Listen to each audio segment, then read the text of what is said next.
Yes, hello everybody. Welcome back to Anime Apparently, the podcast where we talk about life, gaming, geeking, and anime apparently. So, how is everybody? Life and pain is exist. I'm sure this is like the second time you God damn it! fucked up when we start. Honestly, I just got to start trying to do jokes, but no. I am the This is avatar the of worst consciousness. part. This is the worst part I find of every podcast is starting it or how to introduce everything. I don't know how every other podcaster just does it so effortlessly. I struggle every time, and this is only our 5th episode. They write a script and they just repeat it ad nauseum, and Yeah, it's ad lib every now and then. it's probably easy when you do it it's just one person talking for a group. No, What it's the same for when you build a group. it's It's like, what I meant to say is existence is pain. and I am the ever-present avatar of unconsciousness. Be aware, I saw. Not to like be like the king of conversation, but like especially in the UK, the weather has been absolutely nightmarish at the moment. I still couldn't believe what it was like the other day, where literally within an hour it was like torrential rain, heavy snow, blinding sunshine, and just repeated those three for like another couple of hours after the fact. Well, it's like even now, it's like it looks sunny outside, but it's absolutely fucking freezing. And I Yeah, can But we, guarantee you that like some point it's gonna look like we're in Ibiza, but the wind is gonna be 120 miles an hour. So I'm getting like instead of getting like a cold burning, I'm now getting a tan from a fucking 100 mile an hour wind.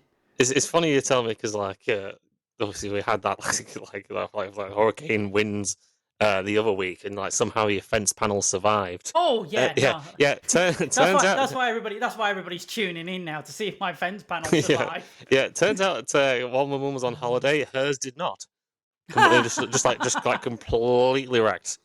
No, it's I'm annoying my partner at the moment because like I'm constantly on the Met Office website for weather now. So because like I'm constantly checking where the wind goes. I feel like I could be one of the Straw Hat Pirates. I could beat Nami with like my ability to sort the weather and predict the weather out now. And it was so funny because the reason why our fence panels came off was it was coming from an easterly wind. So this time around, it came from the south and the north. And I was like, yes, you fuckers. Lose your shit, not mine. Ha ha. I think we're just starting to show our age now. We're reaching that point where we're just like obsessed with like some particular thing. Like next thing you're going to be complaining about the thermostat. I'm starting to realize why we only have 50 subscribers now. This is all we can talk about. unfortunately, I already know. I've already realized what my thing is. It's two-part.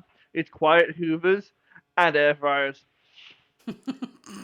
No, there is a certain. I wouldn't have guessed air fryers. No, it is funny you do. I never would have believed it, but there is a certain age you hit, and you're like, air fryers are the shit. Air fryers Yeah, are the shit. Air fryers are the shit. That's what they are. Yeah, no, I got one. I got one back in December, and I've never touched my oven since. I'm there with various things like risotto, with the risotto, with the hot pockets, the pink pizza and whatnot. I'm doing air fryer shit with it, specialized tray. We got two of them. I got a bucket. Got several trays. We have to change the name of this pod to middle aged. Apparently, No, that's all it's going to be about now. Middle aged men problems. Welcome to the bonus chapter of anime. Apparently, air fryer. Apparently. We are the dark side of podcasting. Instead of the manosphere, we've just got the old manosphere now. But anyway, we do have a few things to talk about today. And of course, we've got like... That the youth of today might be interested in. But we've also now got like so many shows to have a look at today. So we'll probably start with a little bit of news. But then we're going to talk about JJK, Hell's Paradise, Fire Force, MHA Vigilantes, which I think JJK's had its last episode. Yeah, I think Hell's Paradise has as well. It's just Fire Force and MHA that have. No, how's it? We've got one more episode of Hell's Paradise. That was Sunday.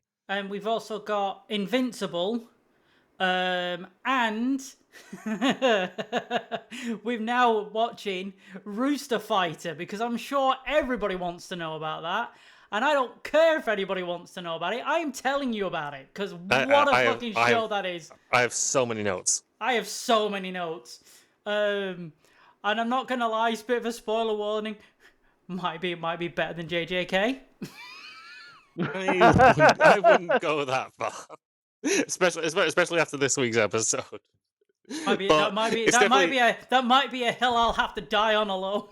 But it's definitely there's definitely more to say about it than we have about vigilantes. Oh God, yeah.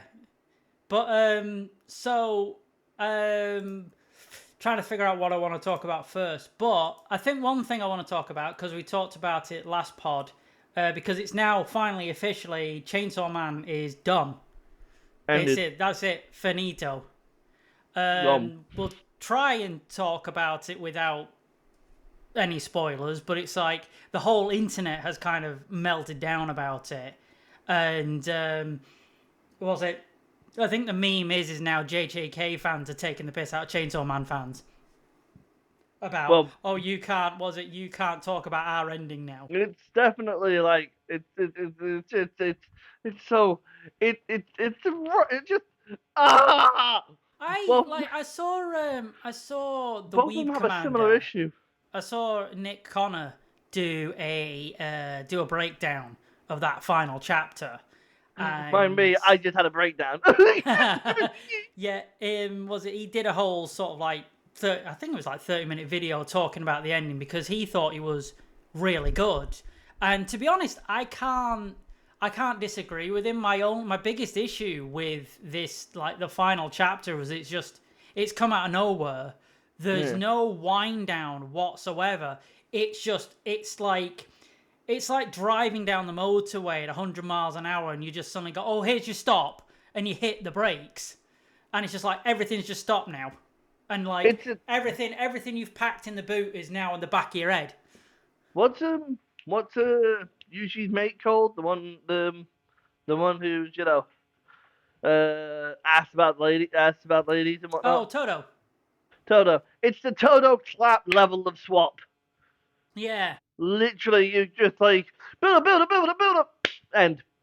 Yeah, it's really bizarre because we've seen a lot of like shows and manga and all stuff like end rather abruptly, but usually there's usually there's been a reason for that, like like the author's health has been failing or something like that, and that's why they've had to kind of wrap it up quite quickly, or as we discussed last time, something just gets straight up cancelled. So it's just kind of odd that like Chainsaw Man's just like no, we're done, bye, see you later. Because it's not like it's to me it's a weird, like, it's just weird how it ends, because it almost feels like Fujimoto was just like, all right, I'm done now, bye. Not even like bitterly, just like, yeah, that's it, I'm taking my toys, I'm going home now. Yeah, it's like to me, one of the things it felt like.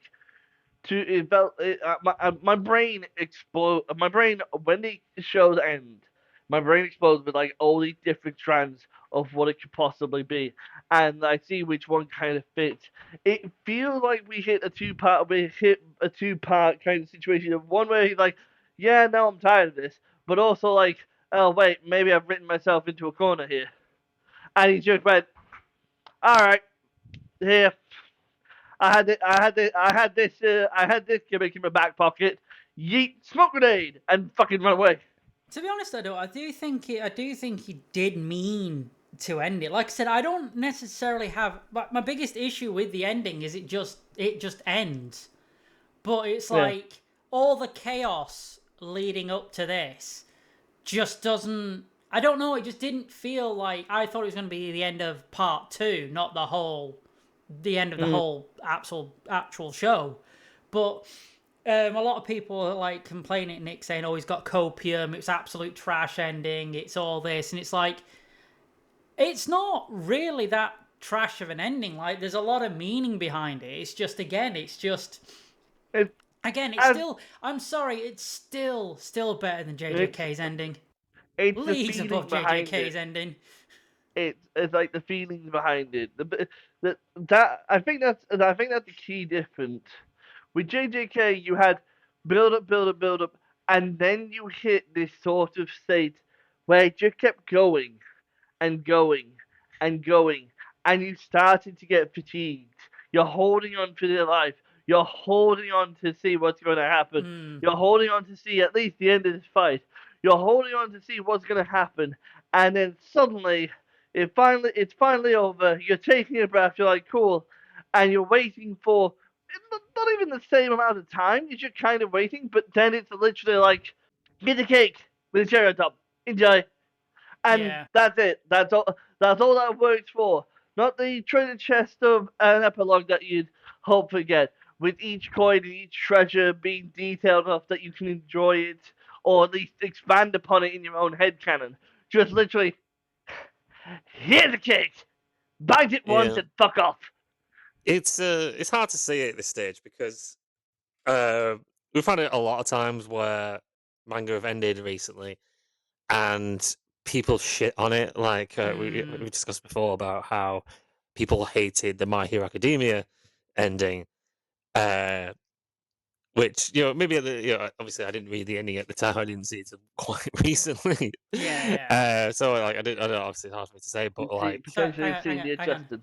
Hang on, Mizu. Were you did you watch the anime or did you read? Well, I've seen both now because I obviously Yeah, but which one did you? watch the anime. Which one was first? The anime. All right. Okay. Yeah. But I have no issue with it. Like I can obviously see there's obviously there were some problems like sort of leading up to it.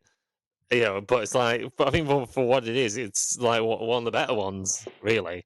Well, I find it strange because I found like with My Hero Academia when the anime ended. I think we talked about this on one of our episodes, but when the anime ended, a lot of people really enjoyed it and like the whole sort of view of the ending kind of changed. But when the manga ended, like everybody shat on it. There was so many memes coming out and so many people completely missed the point of it. And I don't know whether it's because when you're reading it, you put your own even though it's drawn, even though it's drawn, you're picturing your own music. You're picturing how a certain character talks. And I think when you're presented with the anime version, maybe it's because that's filled out for you, so you just go with what they're feeling. Like we said, when Deku goes to do that final punch and it says "You say run" for the final time, it is called that. You say run, isn't it? Yeah. Yeah. And he does it for the final time. I actually got quite emotional, but I didn't read in that part in the manga. No. Do you get what I mean? So I think that's probably what's changed people's views. Well, yeah, quite often we get it where the anime will sort of like elevate it a bit, which is why I'm kind of wondering. Because we had the same thing. We had the same thing with the Attack on Titan when everyone shot on the ending of Attack on Titan. Everyone loves it in the anime, so it's like I'm wondering if JJK and Chainsaw Man will get that same benefit, sometime in the future.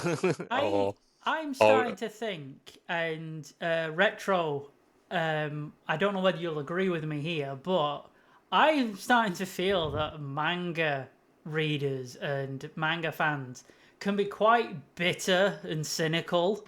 I'm starting to realize about certain, like even their own, I'll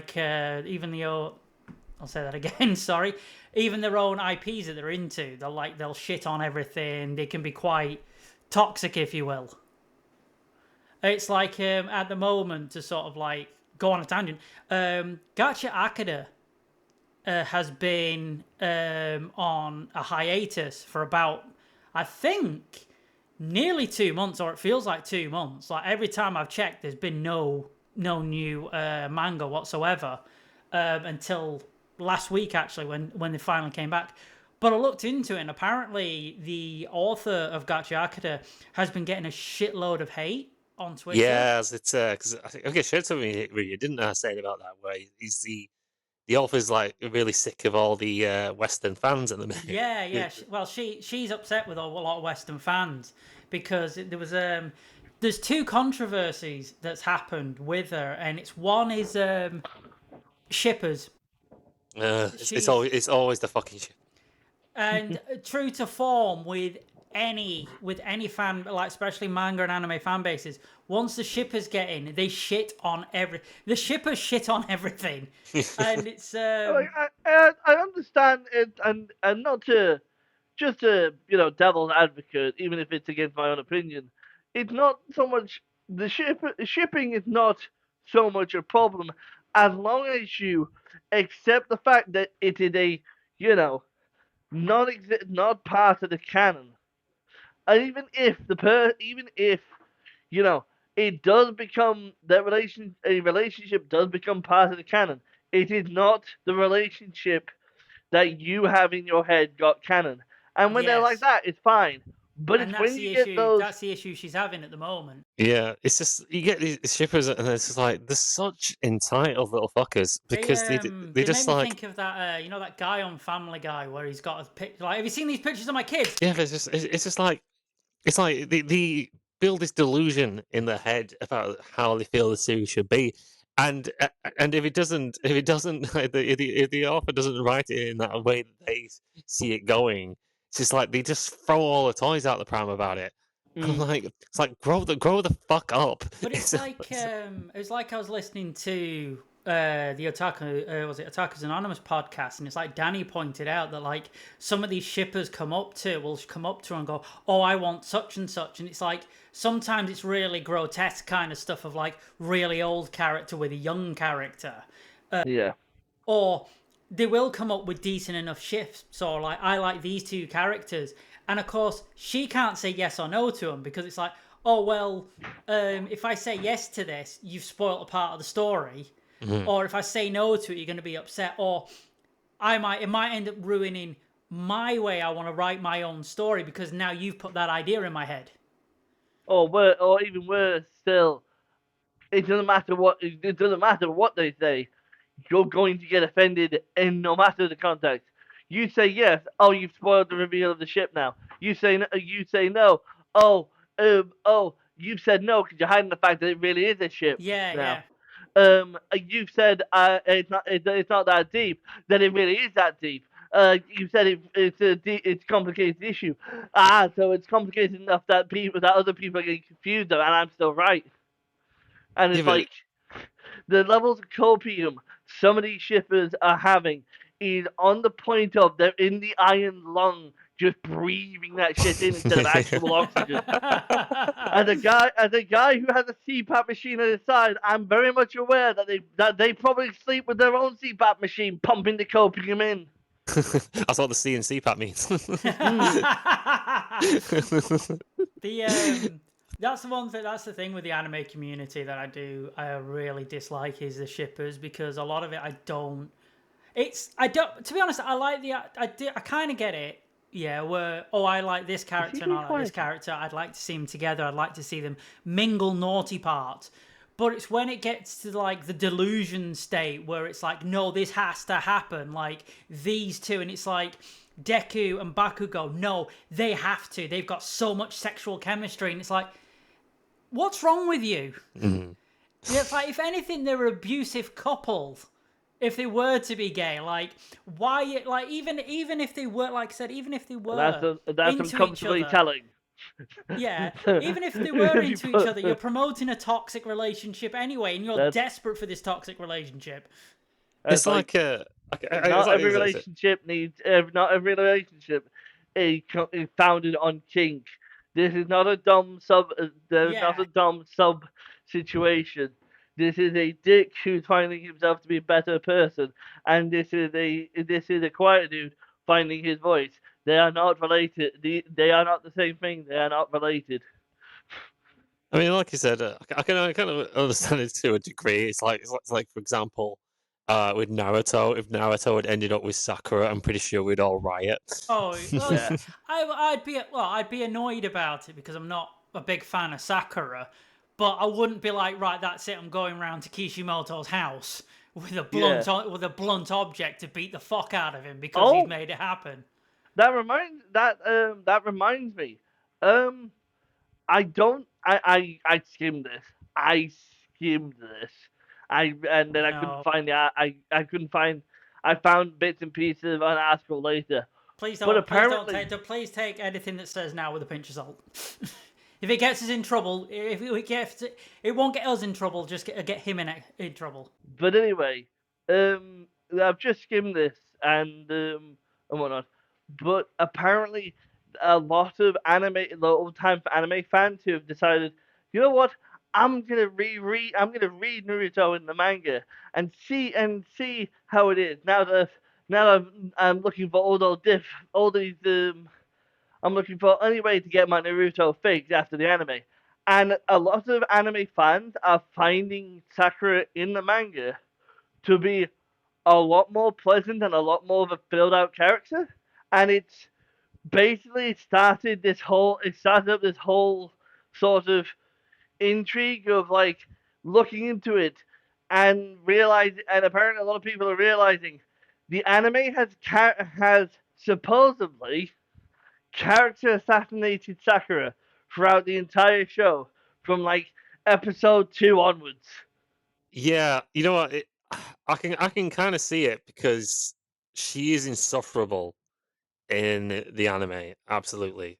Uh, in the manga, because I think it's because in the manga you don't get to spend as much time with each individual character as much. The anime obviously fleshes these out a bit and like adds a bit more to it. So, but maybe there is something there about them I'm sabotaging a gonna. character, but I don't care.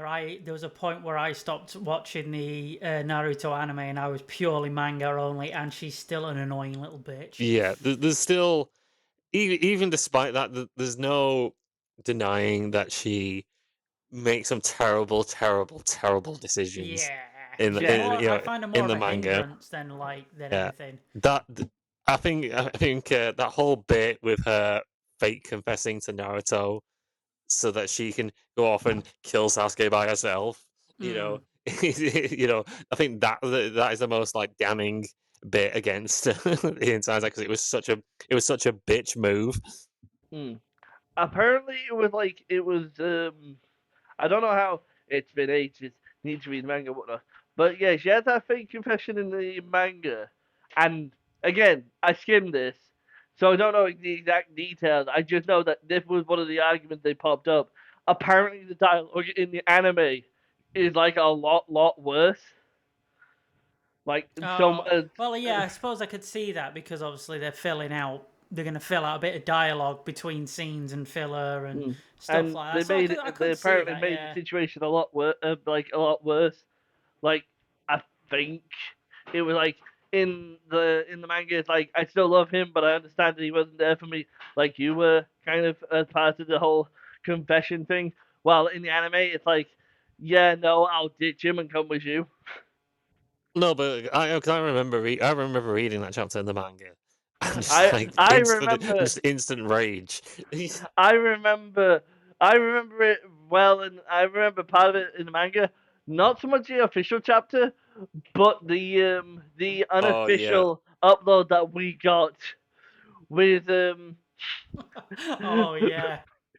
where we got freaking Akamaru suddenly meowing and Sai shouting, "Shit's gone, fuck yo!" Oh yeah, yeah. Yeah. God.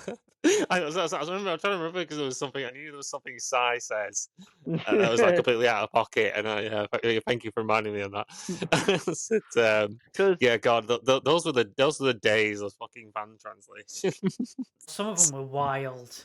I think we had a problem with some of the fans translations with JJK because I yeah, know there was a couple chapters that came out. I won't say I won't say when, but there was big moments and people were rewriting what was actually being said to try and make the story go the way that they wanted. Oh no, it yeah, wasn't even. It wasn't. I don't think it was even fan translations. I remember reading about it actually. There was a whole controversy yeah. No, no, this about the is English separate. translations. This Jagged's talking about something separate. But yeah, but this is a separate thing Mizu's talking about. But carry on, Mizu.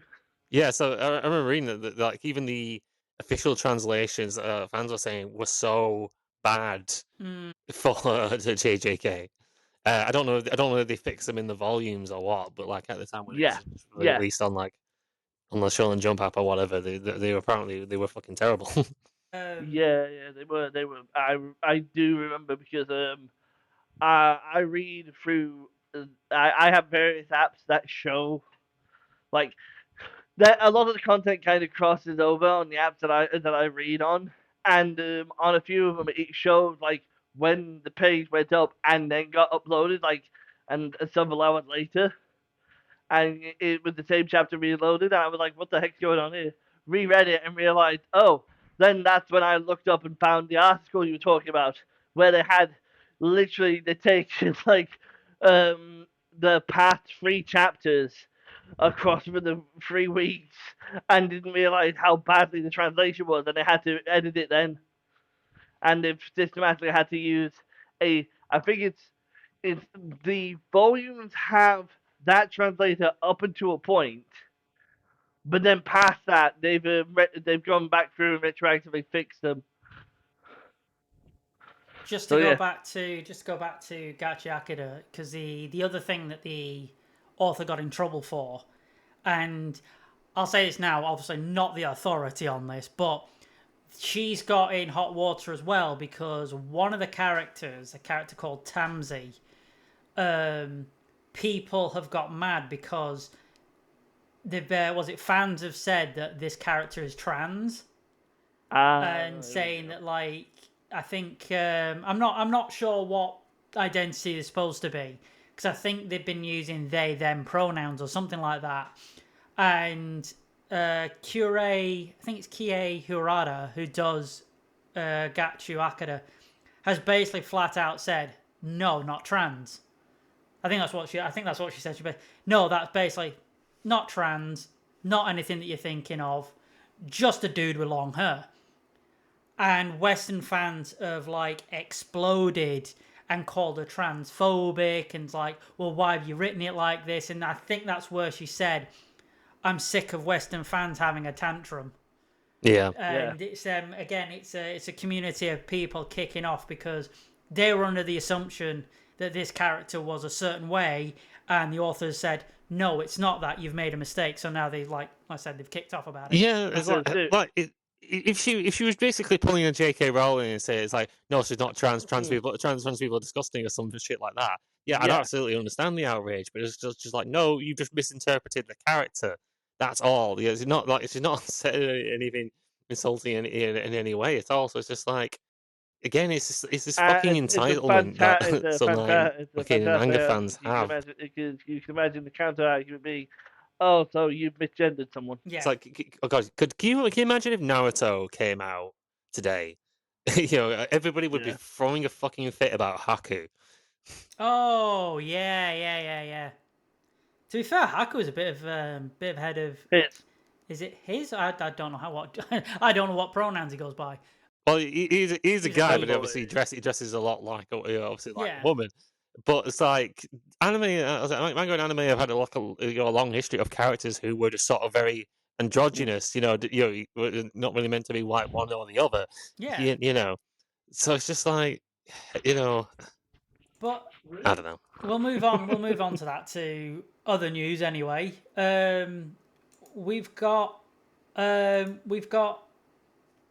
with Marvel, we've got Spider-Man Brand New Days trailers finally released. We've got Daredevil Born Again has started. And James Gunn might be moving back to Marvel, apparently. So which one do you want to talk about first? Well, let's talk about Brand New Day, because I feel like that's the most interesting. Yeah, and I feel that trailer is blown up. I think it has over 1 billion views. I will burst into holy flames only by God if this turns out to be true. It is not Man Spider. Well, I would think it is, but like after reading that, like, oh, there's another similar instance. Condemn me in holy flames. Only the Lord Almighty. I'm not having my nuts chopped off. No. No. Well, it's like, there's obviously, I think you told me about this before, that there's another instance where he goes through a similar thing when he just sort of evolves and becomes stronger and gets over. So it's like, might not turn into the Man Spider thing, but I just think it would be nice to have that. It just be something kind of something a bit different. We've not had that in any of the other Spider-Man films, who does horror and has implemented horror stuff in his previous stuff, aka look at the origin of Doc Ock and the arms flailing. That is amazing. And having him, I would say Man Spider, because he would keep that, he could get that level of body horror menace going while shirting it. But in today's era of MCU, Man Spider leans way too much into the body horror aspect of it. He's too much of a, twisted, twisted and nightmarish creature for them to have in a movie that is, that they want everybody from baby to grandma, great grandma to go watch. I don't think, to be honest, I think if they did do Man Spider, especially the way that the MCU does stuff, I don't think it would be that much leaning into body horror. Like, I don't think it's going to be Jeff Goldblum's The Fly. Yeah, I think it's going to be more. I think it would be more like a CGI monstrosity than like an actual, like some gory, grotesque Man Spider thing. But I want it to be Man Spider because I like that in the animated cartoon, and I always found that interesting. And like I said, if it's the mystical version of the Spider-Man stuff, I'll just have to live with it. But it's not my favorite thing. Well, no, it's not. I'm not talking about like the mystical one. There is another one where he just sort of like he sort of like, I think I don't know the full details because I just sort of read about it. But he like sort of like he sort of evolves like the kind of hinting in the trailer. He sort of like cocoons himself, and he comes out with like more straight like heightened senses, like and organic webbing. He just goes through an evolution, like I said, goes through an evolution of sorts. And that seems it creeps up and happens due to the threat of Morlun, if I recall correctly. Well, yeah, but I think they could just do that, but just scrap the mystical element part of it. They kind of can't because the hand's involved, and the hand kind of like goes with the mystical kind of crap. I'm kind of debating whether the hand are actually a major part of it, because we've seen him a couple of times in the trailer, but I don't think. I think they're just basically just going to be, because I've heard like the film starts with like a montage of him fighting a bunch of lesser villains. And I think that just might be one of them. Really, just like, here's a shot of him fighting some ninjas. Well, they reckon they're getting. Some people reckon that Spider-Man is trying to get Matt Murdock out of prison. Possibly, but so I'm just going to quickly talk about Man Spider, because the reason I just kind of want it to be that is just for having a bit more stakes, really, because it's just like, because if the whole thing is just basically just going to be Peter pining over MJ, it's just like, which to be fair is Spider-Man through and through, to be honest. Yeah, but it's just like, in the past 3 films, there was obviously a bit more sort of like personal stakes for him than just that. I was kind of hoping that we'd see him like, right, okay, I can't be with MJ, I'm still gonna pine for her, but then they'll bring Felicia Hardy in, and we could have like Black Cat live action as well. We need Black Cat. We so many. We were robbed that we didn't get her in Andrew Garfield's ones. It's like slightly teased her, and then it all just like fell through and never again. Apart. Yeah. The overall, because we've dove straight into it now, but the overall look of this trailer, I absolutely love. I like the darker tone it seems to be going for. I love that shot where he jumps off the roof. That's been memed to death. He jumps off, but like it goes inside of his mask. And I like the parallels of him like being like, it's that level of isolation, and the fact that like he's not got the Iron Man suit, like the Iron Man Spider-Man suit anymore. So now it is just a cloth mask. Like the eyes don't even change when he emotes or anything. And yeah, that scene's been memed to death as well. As there's a lot of talk saying that the film is going to end with like he manages to like get MJ and like Ned back a bit. Manage to convince them like, well, why that these two friends and what happened, and then that's like when the Doomsday's going to kick in. And Yeah. they're gonna die or something. Or just get like fucking erased from time at the end of it. I don't think they're gonna die, but I think my prediction for it is he will become this like grotesque spider thing, because I think that's why bring the Hulk in as well. So I think it's gonna be the flip of like the Hulk have to wrangle somebody else's angry side down. Which well, yeah, because if the rumors of the like Savage Hulk being in this are true, then that like him fighting Man Spider over then. Because like, what the fuck is a Punisher? What the fuck is a Punisher gonna do against the Hulk? Yeah, It's like unless like I've been really hoping he gets the Punisher War Machine armor in this. Which I suppose could happen, but like I was saying, I think as well, like I think that's why the Hulk's going to be involved, because I think he's going to be wrestling it down. But I think it comes down to MJ and Ned remembering who Peter is, and then that's what fucks up Doctor Strange's spell, and that's what I think kicks off the multiversal thing.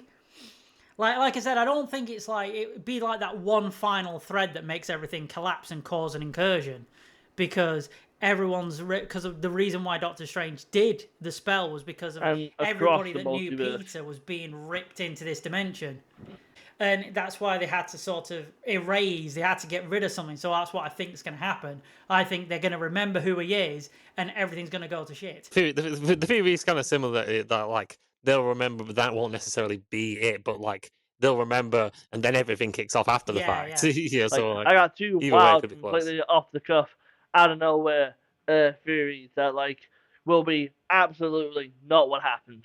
I can guarantee you, none of the theories I've ever come out with have been accurate in any way, shape, or form.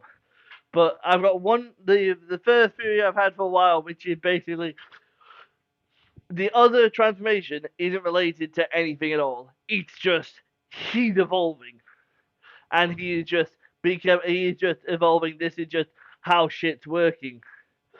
Second, the other plot is going to be you've now got MJ and Ned who are sat there. They keep seeing Peter here and there. They're like, we know him on some level. And they start exploring, trying to figure it all out. And Pete goes in, like, tries to stop him. But then eventually, like, he even, like, gives a whole, like, embodied speech. Don't look into it. It's for your own safety. It's all this. Really amping up the self-sacrifice of Peter. But then, because the hand's involved, the hand are led by a demon, a multi-dimensional, high-powered demon called the Beast. And two of the people that the Beast has possessed in recent comic books has been Daredevil and Punisher. So I have this wild off-the-cuff theory that the Beast can sense an incursion coming. That this planet, that the multiverse is collapsed, that something's happening to the multiverse. It's all going wrong, and now it starts to do a mad dash for as many magical tools and things as he can. And where Pete thinks, oh no, it's going to be MJ and Ned looking at this. No, the Beast is going to end up pulling on all these magical strands, not realizing what's going on. And it's like, if they found out, it wouldn't have mattered. But it's because of the Beast's magical energy pulling on all these strands. When Pete finally does defeat him, and it all gets close to the universe collapsing, it's the Beast himself who's kind of like, you don't realize what's going to happen. And when they fight, and then either, I can definitely see this, Punisher leans over and shoots him. Just blocks the Beast in the head, and Pete's like, no! And that causes everything to kind of collapse.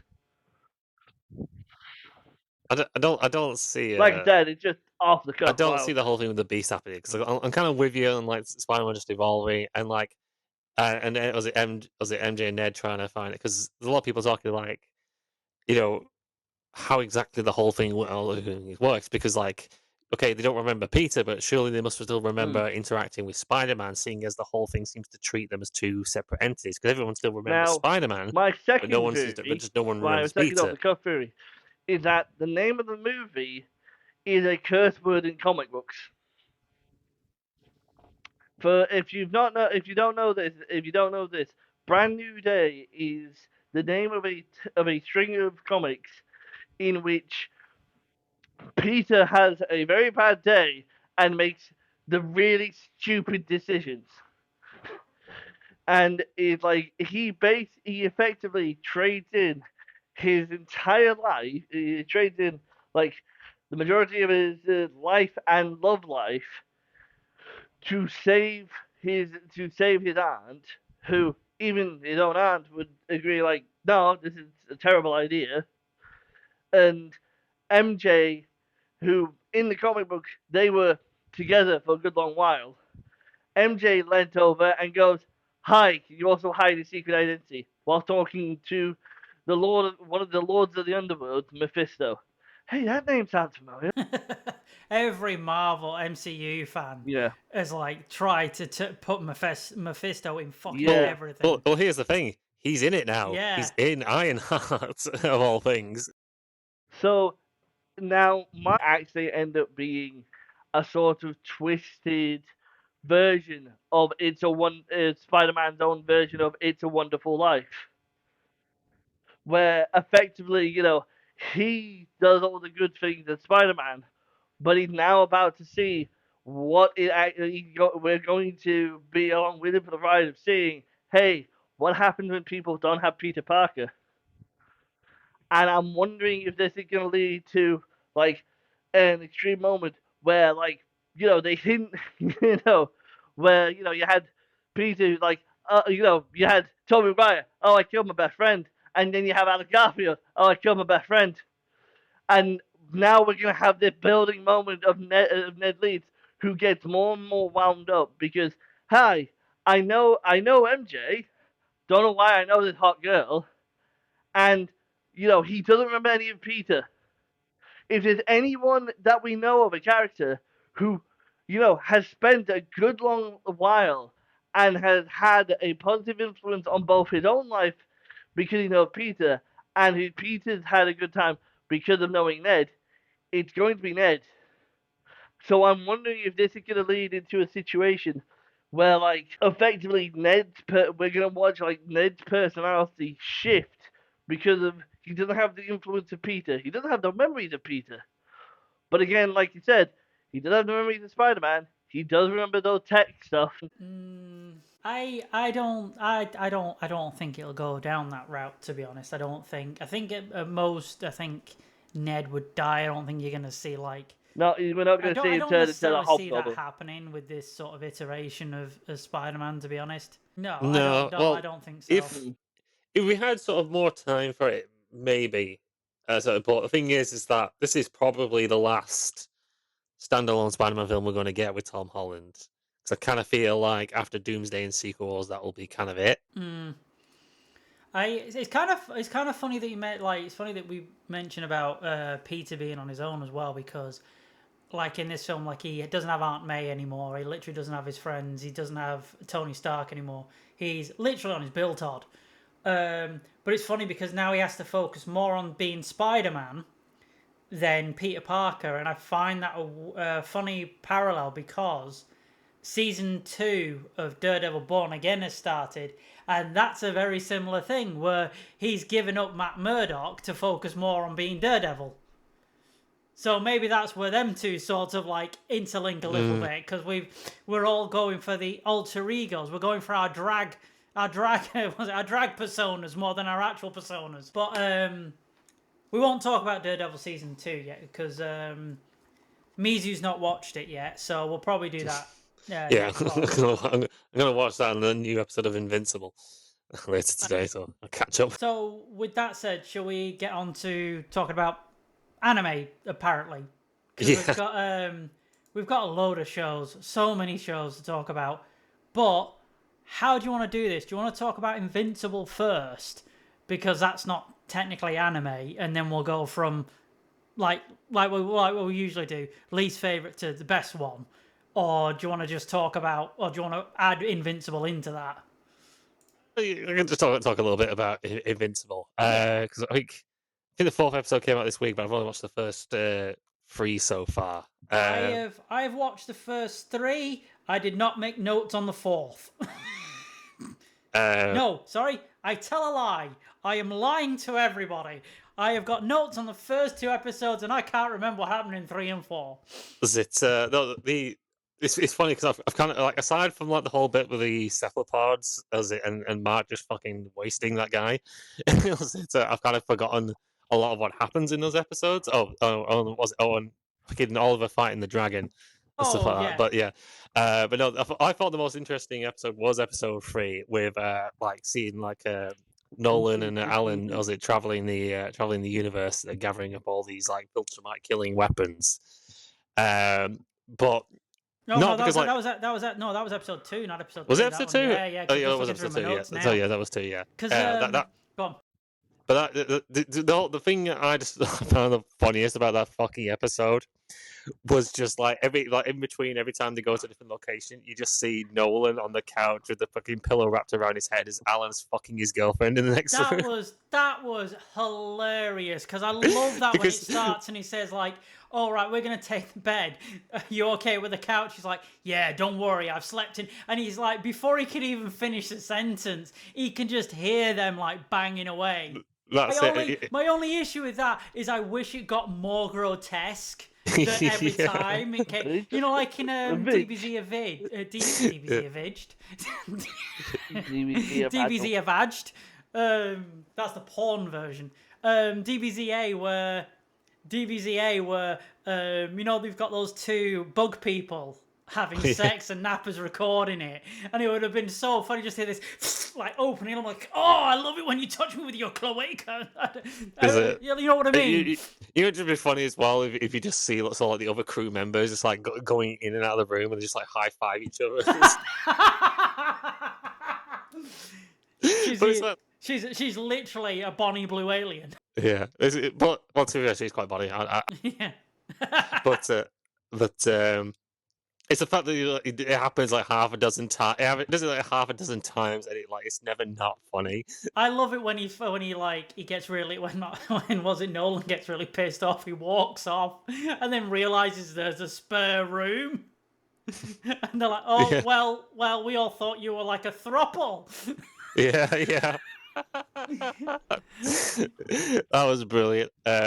The other little bit I loved as well is like when they go and get those like little bug creatures, and like Alan's complaining about having to fucking touch them. And he's just like, it's like, okay, well next time, how about I hold up the boulder and you manhandle the bugs? Yeah. And I'm like, I'm pretty sure he already did in season 2. Yeah. And last time he did that, he got a son. But I love Alan. Alan is so funny. No, he's brilliant. It was so weird because I was not expecting a Star Trek reference.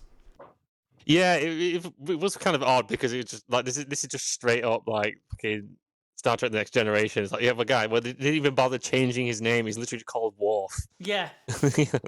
Although I won't lie, the was it the green girl who was on the control panel? She could have got it. Yeah. She was kind of tidy. I was like, can we not have more of her, please? The only thing is like watching episode 1 of Invincible. I really wish I'd have seen a recap, or I'd watched a recap myself leading up to it, because I can't remember a fucking thing that happened. And when it started and he's got a robotic arm and a robotic leg, I was like, what the fuck did I miss? Yeah, that's it, because I forget a lot of like... I only think I remember like the end of each season.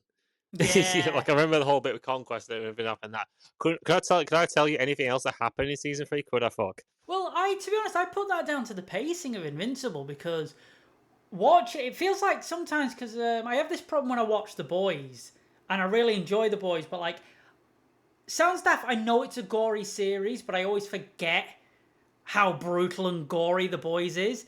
And when it comes to Invincible, I forget what the pacing is like. And the pacing for me is so jarring, because it'll be like, we'll have this like, I don't know how to explain it, but it's like, I think it's either, it might be episode 1, where he's supposed to be just going about his day. He'll be talking to somebody, like his mom, about what's going on, then goes, oh, I'm going to have to shoot off. And now all of a sudden we've started with this T-Rex talking about like how he's destroyed. And it feels like we're starting a completely different episode. Yeah. And it feels like it should have been like... It feels like it should have been half-an-hour episodes, but no, they've tried to shove everything in 1 hour. Yeah, it's really weird because the show isn't adapting the comic book 1-to-1. No. Yeah, they've obviously taken some liberties with stuff, but the way they pace it is like they're adapting the comic book 1-to-1. Yeah. You know what I mean? It's just like it's so bizarre. I still enjoy it though. Oh yeah, I still enjoy it, but it's like sometimes it's like you'll be watching it and then all of a sudden we're just like there's no transition, there's no leading. We're just like, oh right, we're dealing with parasite people now. Like, okay, there was no like I know they were from last season, but it's like, oh, you were dealing with this T-Rex man or you're dealing with this character, now we're on to this. Yeah, it's just like because they do some like callbacks or like or payoffs to stuff that happened seasons ago. Like they're trying to think that they're Oda from one. I think they're Oda or something like that. Yeah. Also, why is Brit voiced by a spam? Why is he called Brit when he's like, oh, like supposed to be Captain Britain or whatever he is, but he's voiced by an American? I don't understand. I must have missed something. I don't even know who this guy is. I don't. I know he's voiced by Mike from Breaking Bad, which I like. The funny thing as well is like when the parasites all take over and they're running through everybody, and was it our heroes or the galactic whatever the fucking called, the discount Guardian of the Galaxy all rock up, and they're like, right, okay, we've got these syringes that we're going to fire into people that'll teleport people out of this this zone that we've cornered off, but this bracelet will also stop us from getting taken over by the parasites. Completely fucking forgotten about because they all get broken off and everyone's fine. Yeah. I don't get it. It's like they made this big deal about, oh no, we've got to keep these bracelets on. They lose the bracelets and then nothing happens. Although I think the bracelets were just for dealing, shocking the thing. Like, fashion. Yeah, I can't remember because I think to be fabulous. Because for some reason I was kind of under the impression that it was only Mark who was like immune to these things because he's built around some shit. Like I just felt like any regular human would have been like susceptible to it. Yeah. Also, there's that whole bit where fucking robot coughs up one and they never mention it again. No. Yeah. See what I mean about the pacing of this story? Like you're just like, oh, we moved on now. That's it. There's one more thing I wanted to talk about as well. It's just like I think we have a contender for most hated character in animation, and it's got to be fucking Eve's dad. He's the most insufferable prick. God, I hate him. I've ever fucking seen. Honestly, it's just like it's not even like oh he's a protective dad, and he's a bit of he's a bit harsh on her. It's like no, he's just a fucking cunt. Absolute bastard. He is like, and I'll get heat for this, but he is what you think like a Republican or a Reform voter sounds and looks like. Yeah. I can't stand him. I can't stand I understand where he's coming from about not wanting his daughter to get hurt, but then he twists it and he's such and his wife is such a spineless little coward as well. You know what's worse as well is like that scene where he's talking to Mark out in the garden while he's smoking. Yeah. That was actually toned down from what he says. What he says in the comics is much worse. Oh wow! Yeah. Wow, really? In the comics, he basically says, "Oh, thanks for having my daughter, even though she's already used." Basically. Oh. Yeah, that's basically Mark punched the wrong head off. Basically along the lines, and it's just like one of the worst things said in fiction. It's one of those lines that immediately gets your hands up, and you're like, I don't care if I have powers. I don't care if I'm gonna use everything, even if it breaks me, to slam a minivan into that man's face. Well, speaking of Eve, it's like, because they talk about, because they set it up last season, they start talking about it this one, where her powers aren't working. Like, she tries to make something that all turns into goo, and she can't figure out what's wrong with her powers. I already knew what was going on because I Yeah, got I spoiled think about it beforehand. yeah, so same here. But I think even without knowing, even not even knowing that fact, I feel like I could have pegged the fact that she's like, yeah, she's got to be pregnant or some shit, innit? You know? Well, I thought, like, I didn't think she was pregnant at first, but what made me laugh was when she goes, like, oh, my powers are all wonky, go and see Rex, Robo Rex, or whatever the fuck he's going by nowadays. And he sat there typing away, and he said, he looks at her dead in the face and goes, like, has anything unusual happened? Like, you know, dying and coming back to life, you know. You know, a big obese, was it a big angry obese Viltrumite punched me through? Yeah, I died for a second and came back. That might be noteworthy. And then no, she's like I didn't think, like I said, I didn't think she was preggers at first. I thought it had something to do with the fact that she's died and come back to life. That maybe something screwed her powers up. But being pregnant makes sense. I genuinely can't remember what happens in 3 and 4. No, is 4 when he goes to Oh, hell? I've not seen that episode yet. Oh, I can't remember what happens in episode 3. Oh, I'm gonna have to look it up because. That's the one where like Oliver goes off and like fights the dragon and shit. Oh yeah, and fights their version of Luke Cage. I don't know what I think about that episode. I like the fact that the robot guy's back. Yeah, it was an alright episode. He's funny, but like I said, there's nothing. I don't know. I don't know. There's just some of these episodes don't leave an impact on me, and I think I enjoy watching Invincible. I don't think it's a perfect series by any stretch of the imagination. Oh, you know, I don't remember as well, was it? It's where all those aliens from the alternate dimension where time moves faster, something like that. Come by that's it. Yeah, and as it's and Robot and Monster Girl are now like trapped in that dimension or some shit. I think episode 4 is a lot more interesting than 3. 3's not really left an impact on me, but. Yeah, like I said, I do enjoy Invincible, but like the animation can be a bit clunky. The animation to me is Saturday morning cartoon, which isn't. It's not terrible, but like it's just not my bag. Yeah, it's a very generic type of animation that I've seen a lot of like similar shows use. Like it doesn't really. It doesn't really have like a standout personality in that regard. I tell you who also doesn't have a standout personality. Fucking Mark, the title character. Yeah, I don't know. I can't. I don't enjoy when he's on screen at all. I prefer watching everybody else and how they interact. And I don't know with Mark. It's just I find him too mopey. Yeah. And I know I'll get like shit on, but it's like I understand that's supposed to be like his character is carrying the weight of the world on his shoulders. But he's so just I don't know, he's just such a wet blanket about fucking everything. Yeah, he's always miserable. He's always getting his ass kicked, and a lot of times he's getting his ass kicked because he doesn't make a decision. Mm. Well, he's a very reactionary character. You know, it's like he himself is not really driving the plot forward. It's just everything else is going on around him. So I just can't get into him as a character. I just find him like he's just so depressive. Yeah. I like his brother. Yeah, his brother's fun. Which is funny just watching him like literally grow up every episode. Although I was kind of worried at first because like when it kind of started off, he was kind of doing the typical like grumpy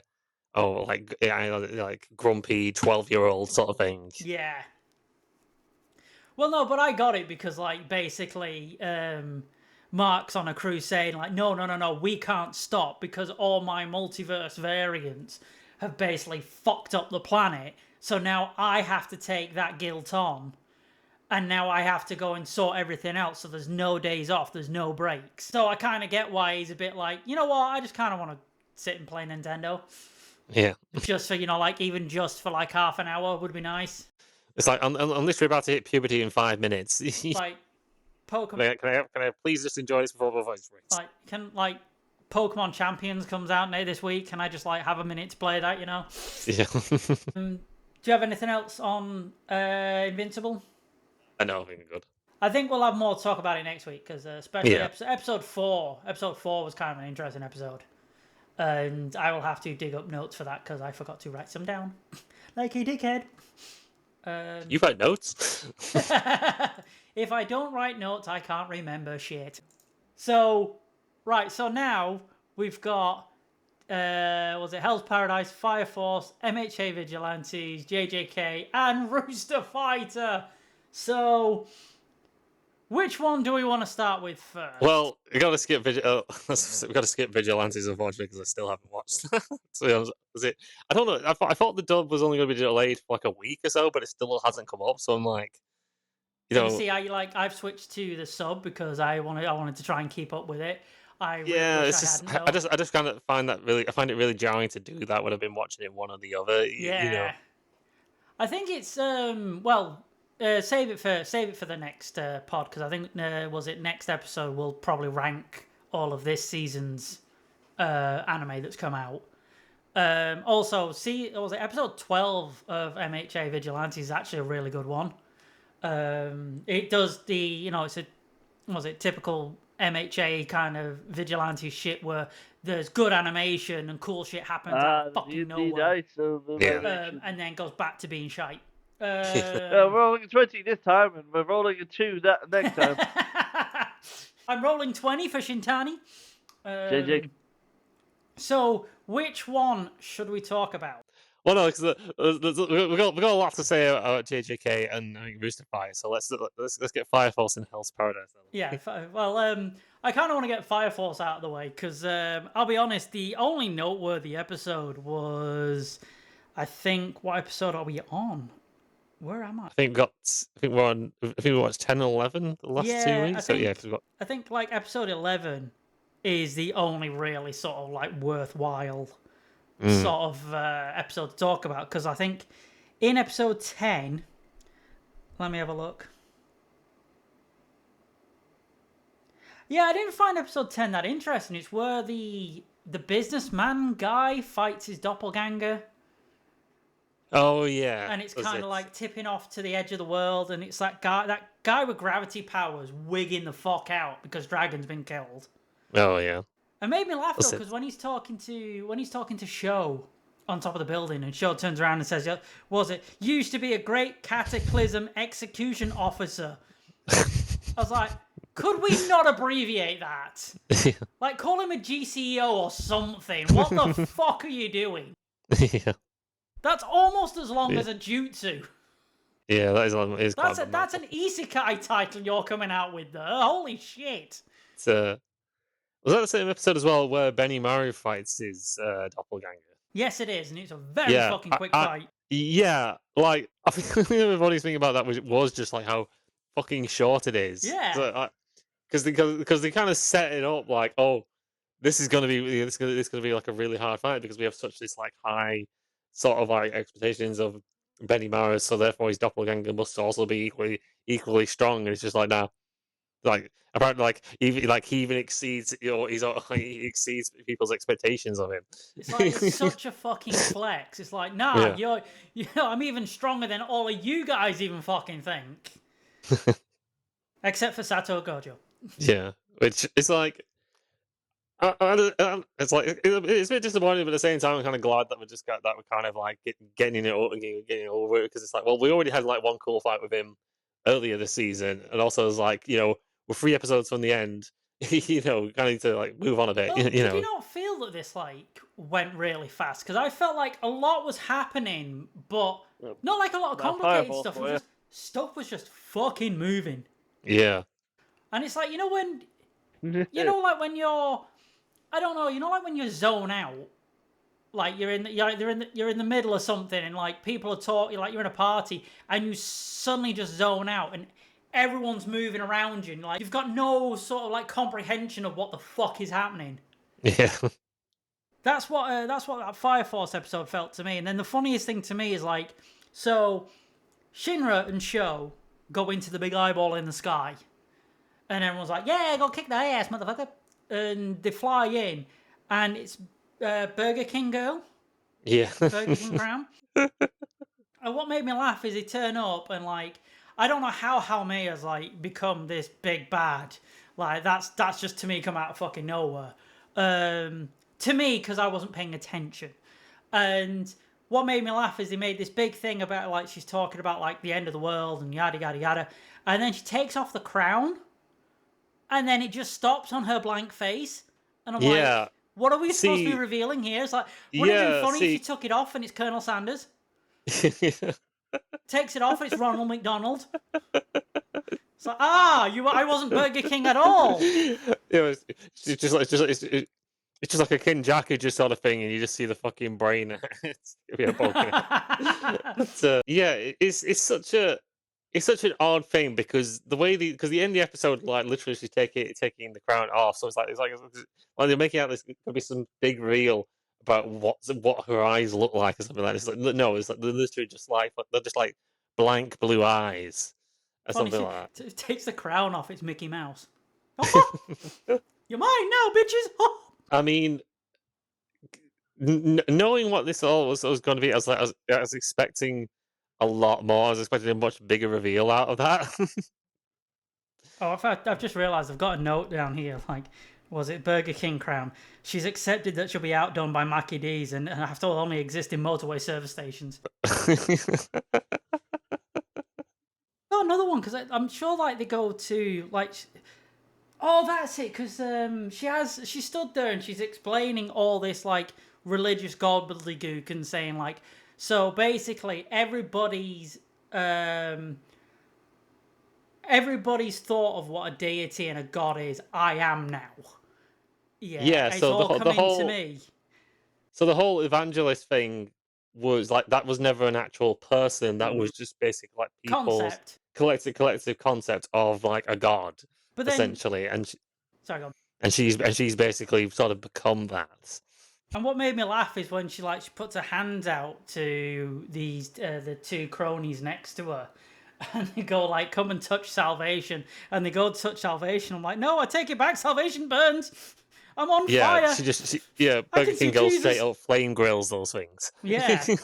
Which makes sense. I mean, she's the resident mind reader. So in a world of your consciousness decides what reality is. Somebody who can read what your consciousness is would definitely become, like the avatar of a god, wouldn't it? It's so bizarre because we started off the series being like, oh, this is about Yeah. firefighters with fire powers, and now we're just in this weird metaphysical bollocks. We've gone from a little lad with sharp teeth who athlete's foot burns Yeah, to talking about Jesus Christ. it's like we now have two characters who can basically control time, fighting Burger King in the conceptual idea of hell while the entire world is on fire. And it's only Wednesday. This made me laugh when they tried to go and fight Halmeia. Well, Jesus Halmeia, God Halmeia, whatever the fuck she is. And they fly, but the almighty Burger King, and she's now, she is now fast food. They fly over at her, and they start trying to fling punches, and I was crying at that bit because it made me think of the DBZA Broly, where Piccolo and Goku But the thing I also want to talk about episode is just like how brutally they start killing off characters. Oh yeah. Yeah, because first we find out what was it? Is it Iris? The sister. She gets like Yeah, penetrated. her and Amaterasu are just like impaled on spikes behind Halmeia. And it's like, Which- and Shin was like, "Hey, I wanted to penetrate her first." Yeah, and then it's like we cut to the real world, and you see Captain Obi just gets his throat slit. Oh, that fucking threw me, that, because when they were showing his doppelganger walking around and like he was acting really shifty, I thought, oh, is this going to be like one of those like quick when's my birthday kind of scenarios? And when he's talking to, is it it's Maki, and he's just chatting to her, and all of a sudden his doppelganger comes up and like slits his throat and like turns him into a Pez dispenser. Yeah. And I was like, whoa, what the fuck? I was like, holy shit. And it's not even a small cut either. Like, he nearly decapitates him. I was like, I couldn't believe, like, honest to God, Throne. It's just so out of left field as well. But it's also funny because like that's the thing that kind of shit sets Shinra off. Yeah. Not him losing out on pussy. No, it's like no, my father figure's dead. I don't want to ask this because like I kind of when I saw that she was supposedly dead, like I'm thinking like, is she actually dead though? But at the same time, it's like, well, we've only got so many episodes left. And the way things are going, it doesn't seem like this is going to end well. No, So no, it made me think of that bit in like when the fire's going through everybody and like taking everybody over. Which again, I didn't feel much of an impact. I don't know what. I think it's just because of how quick this is burning through either chapters or the story. Because literally, I just didn't feel an impact of them going. But then when that final, like, I think it's Benimaru goes, all I could think of was Avengers Infinity War when Captain America sat down and goes, did we lose? I don't feel so good, Captain Benimaru. I don't feel so good, Obi. But then it's like it ends on Shinra doing this sort of like his name was Krillin, and that's it. That was where that episode ends, and like. I did. How many episodes we got left? We've got 2. We've got 2 left, yeah. Which again kind of like it kind of nulls the impact of everybody's the world's burnt. It's just like, well, we've got 2 episodes left. There's still time to turn this around. The thing is, though, is I think if every character had a bit more time to let their deaths have more an impact, I feel like we've kind of just gone. I don't know. I feel like this whole season's just not built it up right. No, well, they've had to kind of piss through a lot of like the chapters. The ever-present eye of the future, I can tell you, this is paced as it was in the manga. Yeah, exactly. Which is the problem. It's like I know they obviously have to keep to a schedule, but it's like we needed more than like 12 or 13 episodes to get through this. It's just going at such a breakneck pace. So do we have any more on Fire Force? I think we'll probably have more to say on it next. Yeah, we'll definitely have a lot more to say next time. Yeah, because we'll have a lot of seasons ending. Well, by next week and by next pod, which is going to be mad. So on that, shall we? Which one do you want to talk about now?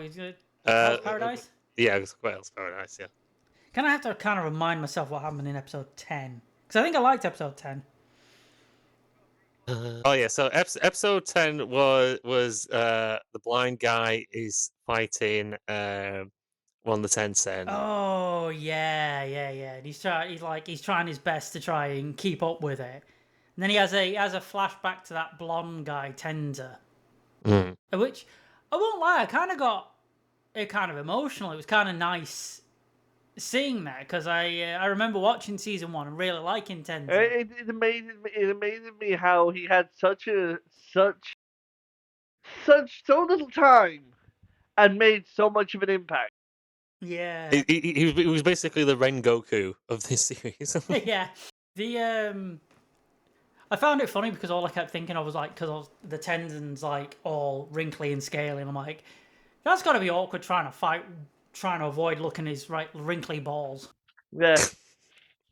But to be fair though, he's blind. He doesn't see nothing, so I suppose he does. Yeah.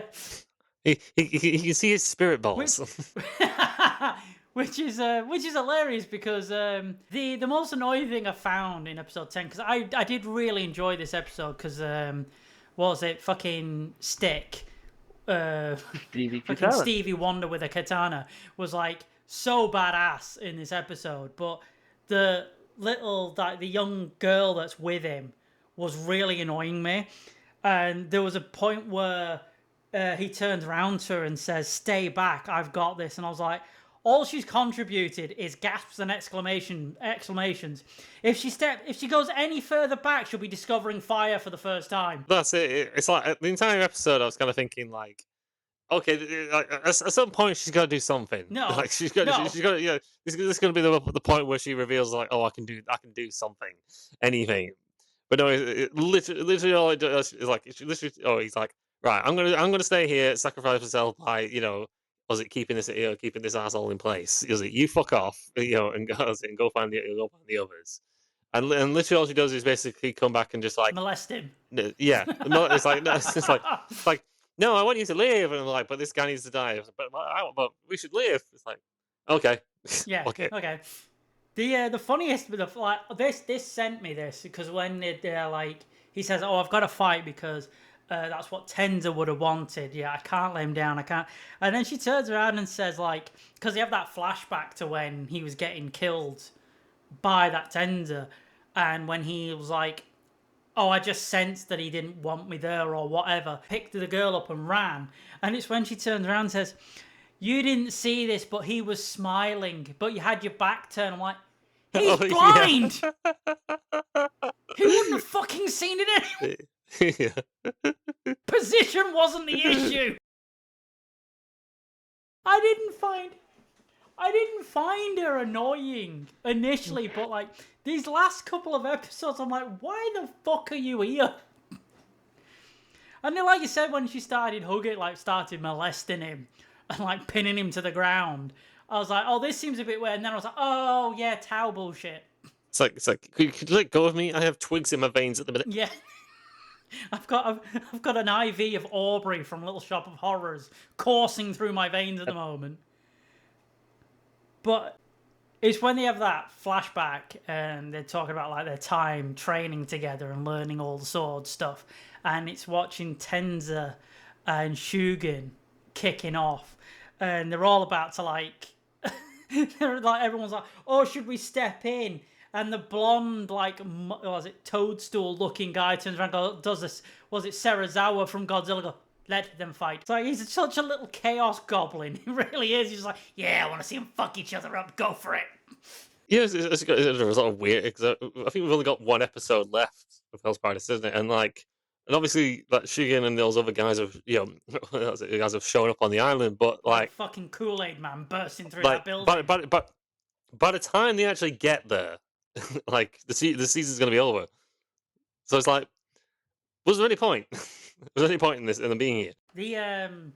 Was it speaking of them, like, because episode 11 was a really good episode, but I was like, finally, back to Gabimaru and Yuzuriya, which, by the way, I had a look at the manga and I realised they're doing the story out of order.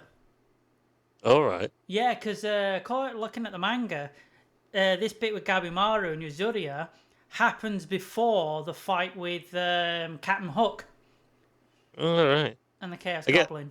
I'm guessing they kind of separate it to just sort of give a bit of sense, like, oh, is Gabimaru and Yuzuriya dead? I think it's because, like, as you can see, there's not a lot that goes on with the Gabimaru and Yuzuriya. I think they wanted to focus on doing that. Like, there's a lot more involved in that. So save that for the meat of the season, I'm guessing. But I don't know. I feel like kind of a bit happens in this episode. Yeah, the only thing is like I was happy to see him come back. I was right about Gabimaru becoming a plant person, because I'm sure I predicted that last time, because we were like, oh, I wonder how he's going to survive. I was like, well, stab himself with a plant, and he did. Yeah, I think that's pretty much the only way he was going to survive. He'd have a massive hole in the chest. He used Miracle Grow, and he used a leaf stone and fucking evolved into Venusaur. The thing that got me was when how they managed to defeat him as well, and they used flashing lights and held him off for an hour. Which, like, how the fuck did you hold that off for an hour? Yeah, you were dead for most of that hour. It's kind of crazy that they basically use like a ninja torturing technique to defeat him. Which I couldn't understand. Like, oh, we're just gonna flash lights at you. It's like, did he have an ADHD? Is this like ADHD overstimulation brain? Is that what this was? I mean, kinda, sort of. I wouldn't really know the science behind it, but it was quite interesting. I'm trying to avoid it, but I'm annoyed that the only time I get to see Yuzuriya naked and she's dying. Yeah, it's kind of weird that I was like, I'm not complaining, but why is your dress falling off? Yeah. I'm gutted. I had a feeling that she wasn't going to make it, but I'm gutted. I love Yuzuriya. Weirdly, though, Yuzuriya is not on my top 5 waifu list. What is wrong with you? I don't know. It's just like, Well, don't no, get me well, wrong. no, I fuck. But then again, like with Yuzura, I want to do like massive adult stuff with her. I want to do deep page 115 Pornhub stuff with her. Like, I want to go for A to Z of the fucking Gamma suits. yeah, twice. But on a bit of a tangent. Who is everybody's top 5 waifus? While we're on the subject, I don't think mine's changed for a while. Trying to remember them. I think it was oh yeah, it was Hellish Blizzard number 5. yeah, okay, we're going from 5 to 1. Yes. Yeah, as it's Nejire Hado at number 4. Yep. Mitsuri Kanroji number 3, Yoriichi at number 2, Hinato at number 1. Yeah, of course. What's yours, Retro? Let's see. It's a while. Been a while since I fought this one. Think Yoriichi 5. Wait, no, Yoriichi at 2. I think Yoriichi was at 2. Yeah. It's like you sprung this on me. He's having a meltdown like that Tenzin now. Instead of using flashing lights, we're using flashing waifus. I remember one of them, someone from One Piece, wasn't it? Someone with like really long legs or some shit. I don't know if it was Bo or it was someone else, but I don't know. I'm guessing either way, half cat or half animal. Mm. Or big woman, either big woman or big muscular. We'll try and get it. We'll try and get you next time. Yeah. I think mine. I'm trying to remember mine because I'm getting mine muddled up with my actual celebrity top 5.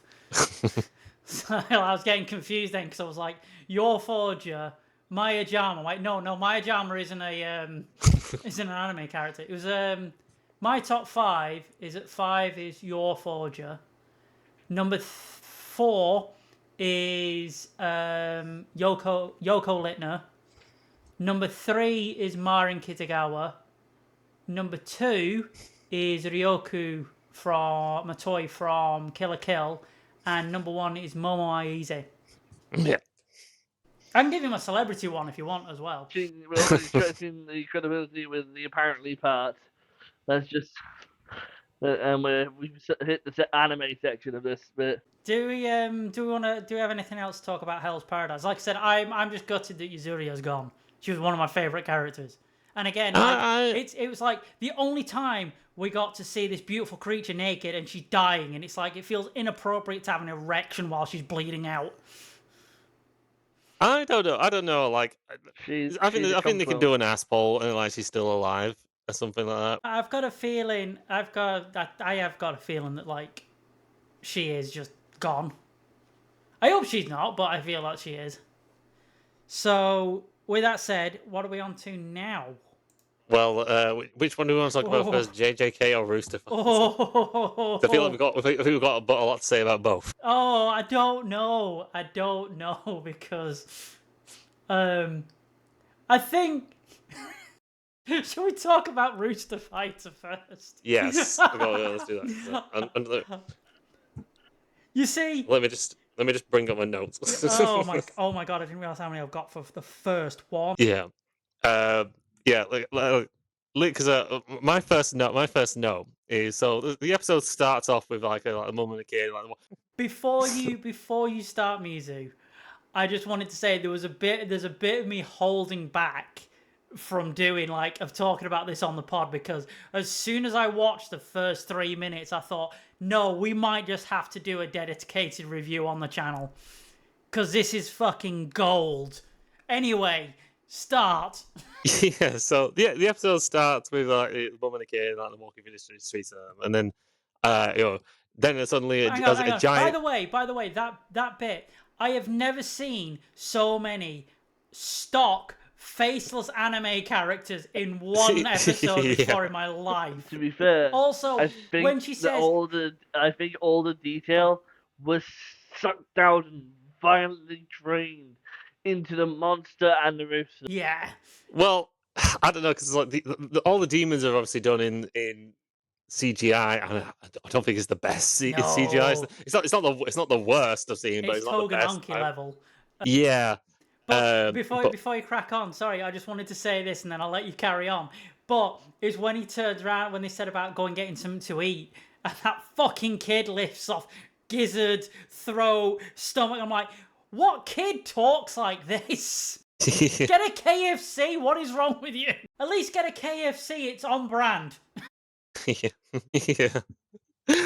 Anyway, sorry, carry yeah. on. So there's something about this like giant three-headed demon, Ghidorah with a deco. which oh no, yeah, which I yes, which I have labeled Kinky Dora.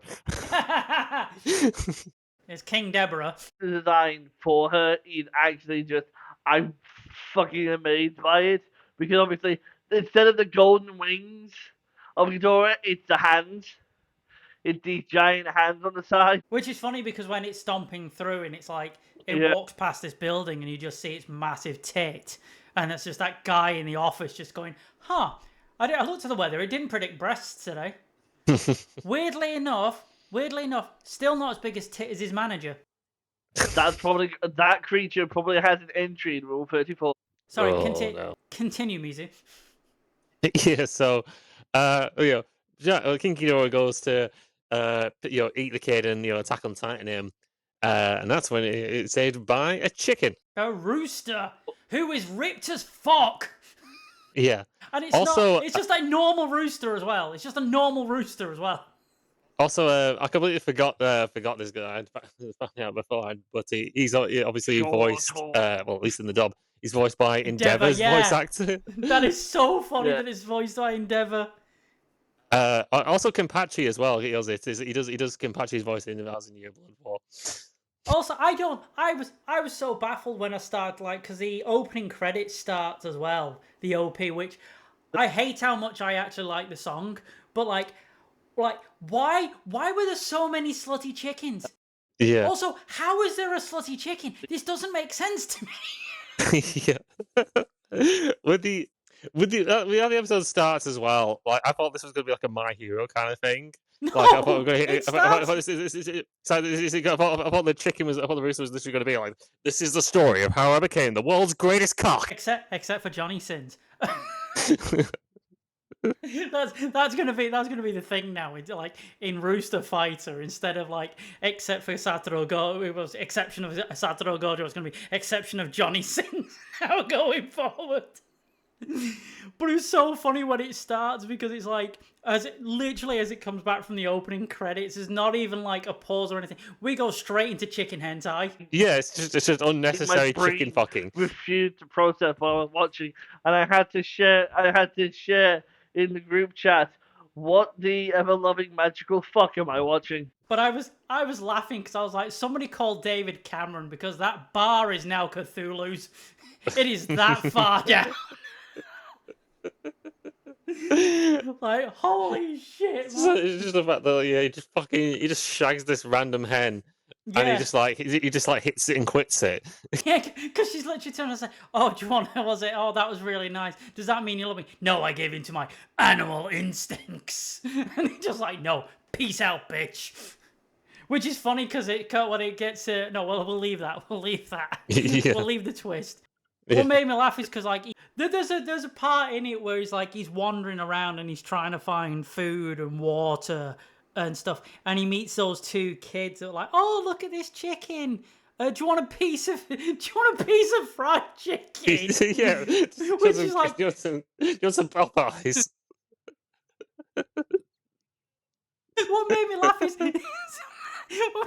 is was it the cups they're holding and it's an upside down like McDonald's logo and they're giving fried chicken, and it made me think of that bit in Family Guy where they're like, "Oh, we'll have to use like copyright free made fucking What you guys don't fine. I've had enough. I'm gonna spoil Fire Force. This is what Burger King Crown's future is trying to make into the future.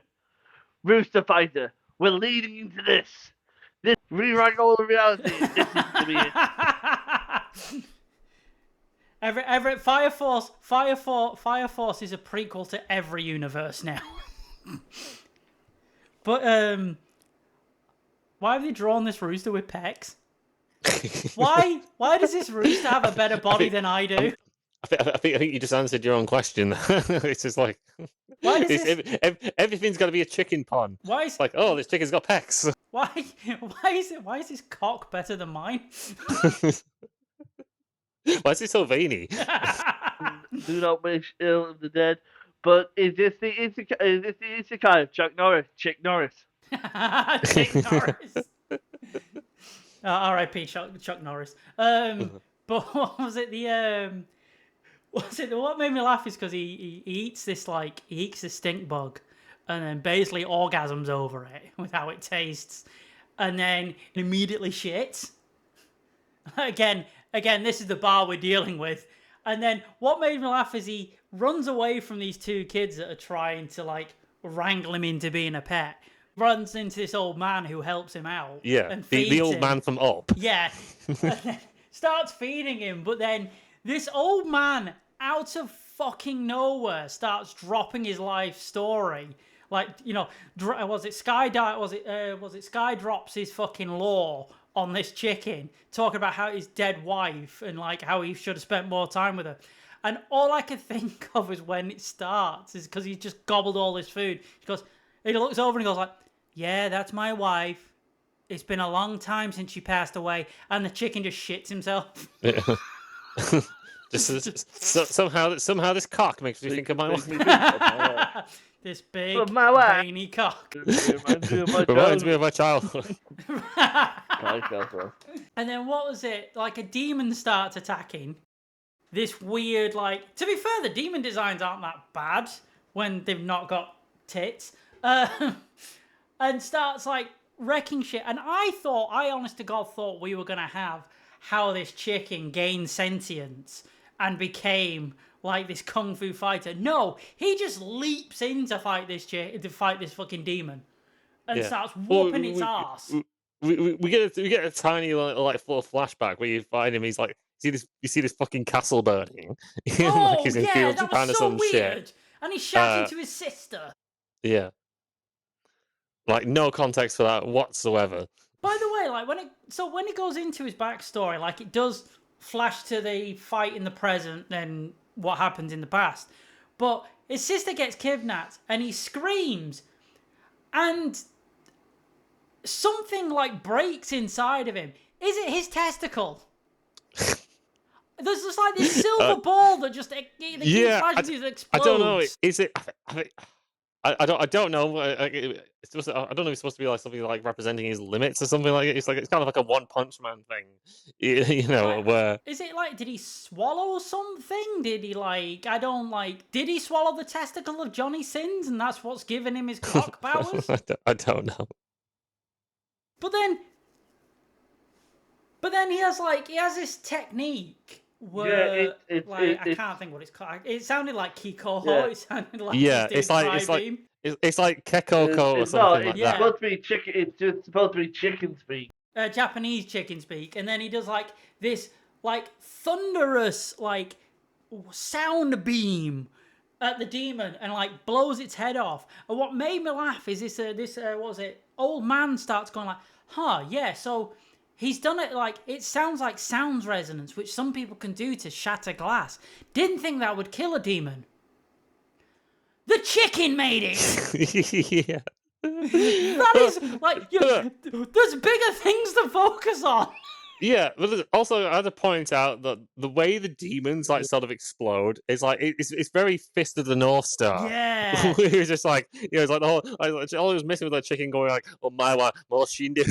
And then he looks who is this chicken? Like it's a person. It's it's a fucking rooster. Who was that cock? It's a fucking rooster. That was it that present mic'd a demon. When it comes up later with a broom in its mouth and just "Hi, I'm clean up with you." I really want scenario where everyone's just accepted that chickens can do this. Probably. But I really want someone to dub this over with the whole was it the whole Game Grumps thing where they did the little Sonic thing. It's like they replace they replace the word chaos with cock in Sonic.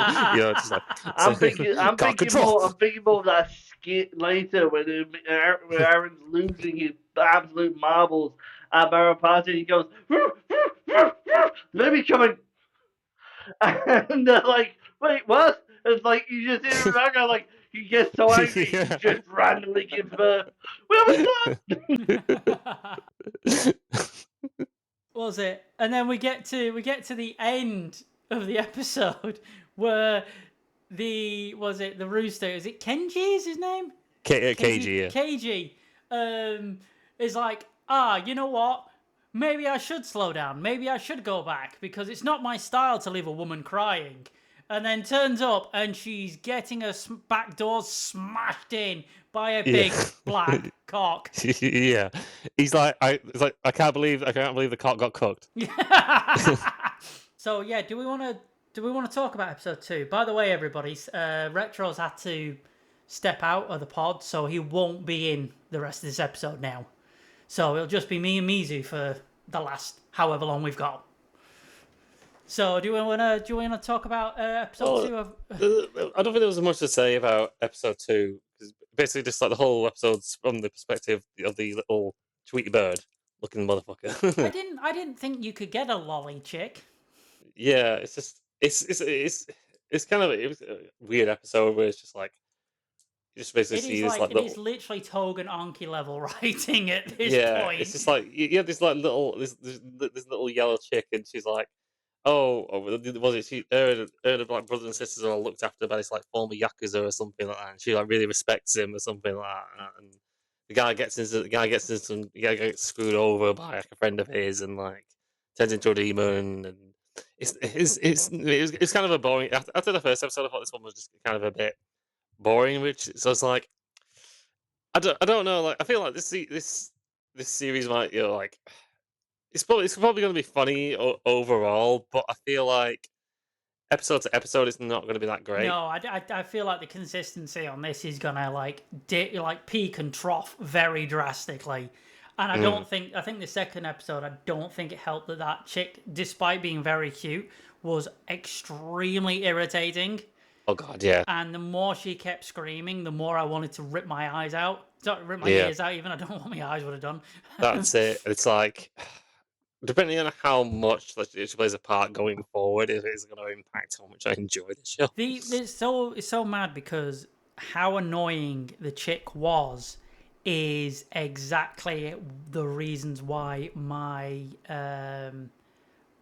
my partner doesn't watch anime, and this was it turned up to 1,000.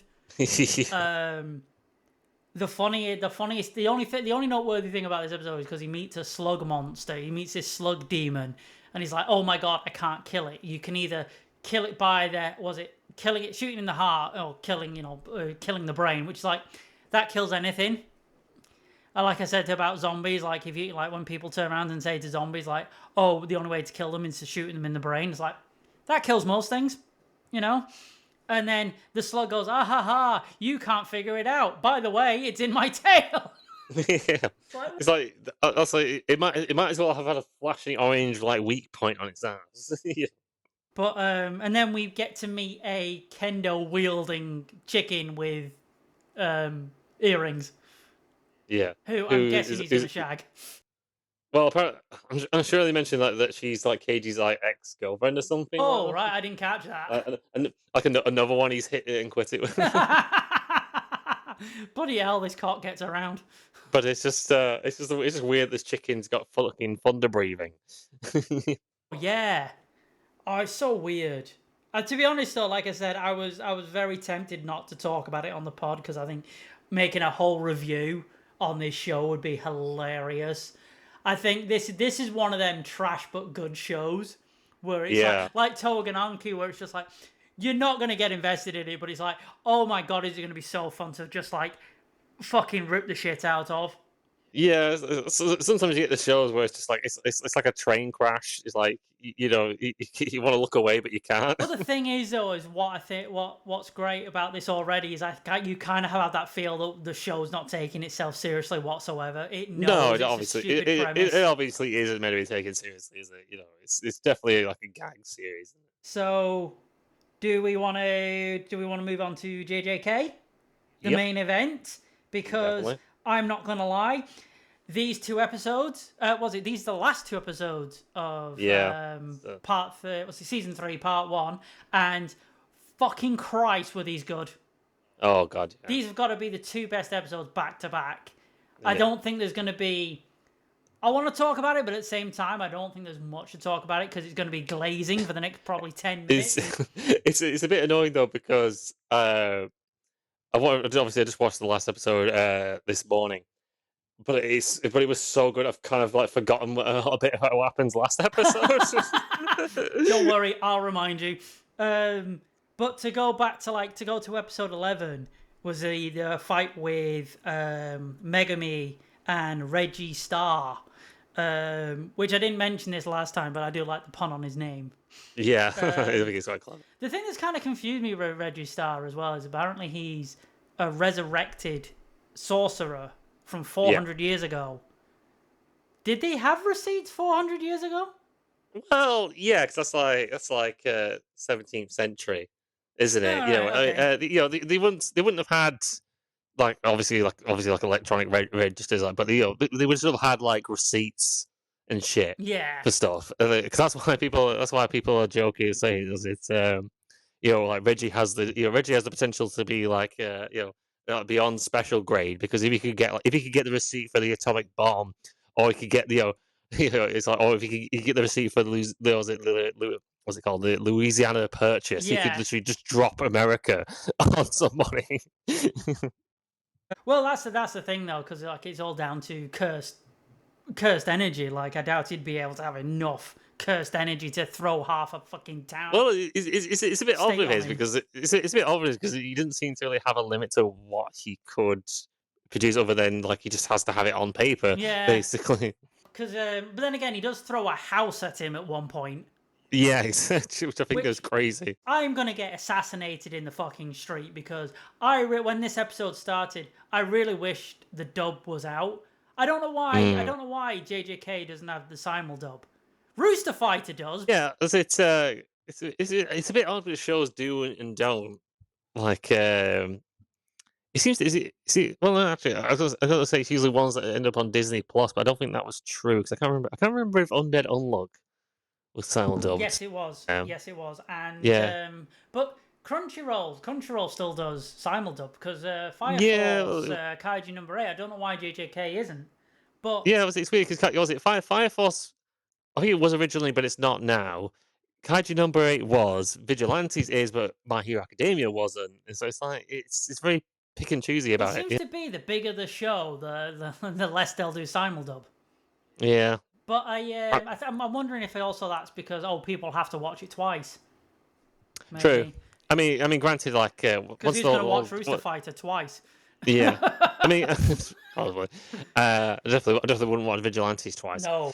um, I definitely will watch Culling Games though, all in dub when that comes out as well. But like I was saying, I'm gonna get assassinated in the street because I really wish it was in dub because I could not comprehend a single fucking thing that was going on in that fight. When it came to like him using the wicker basket, I couldn't understand why the gravity was so high, but that's because I think I'd just forgotten where Right. the last So so episode left off. so basically, to sum it up, so Megami obviously has the ability to put things into his shadows, Yeah. but he can only, but whatever he puts in those shadows, he has to basically bear the weight of. So that's why he only keeps small things like a sword in it.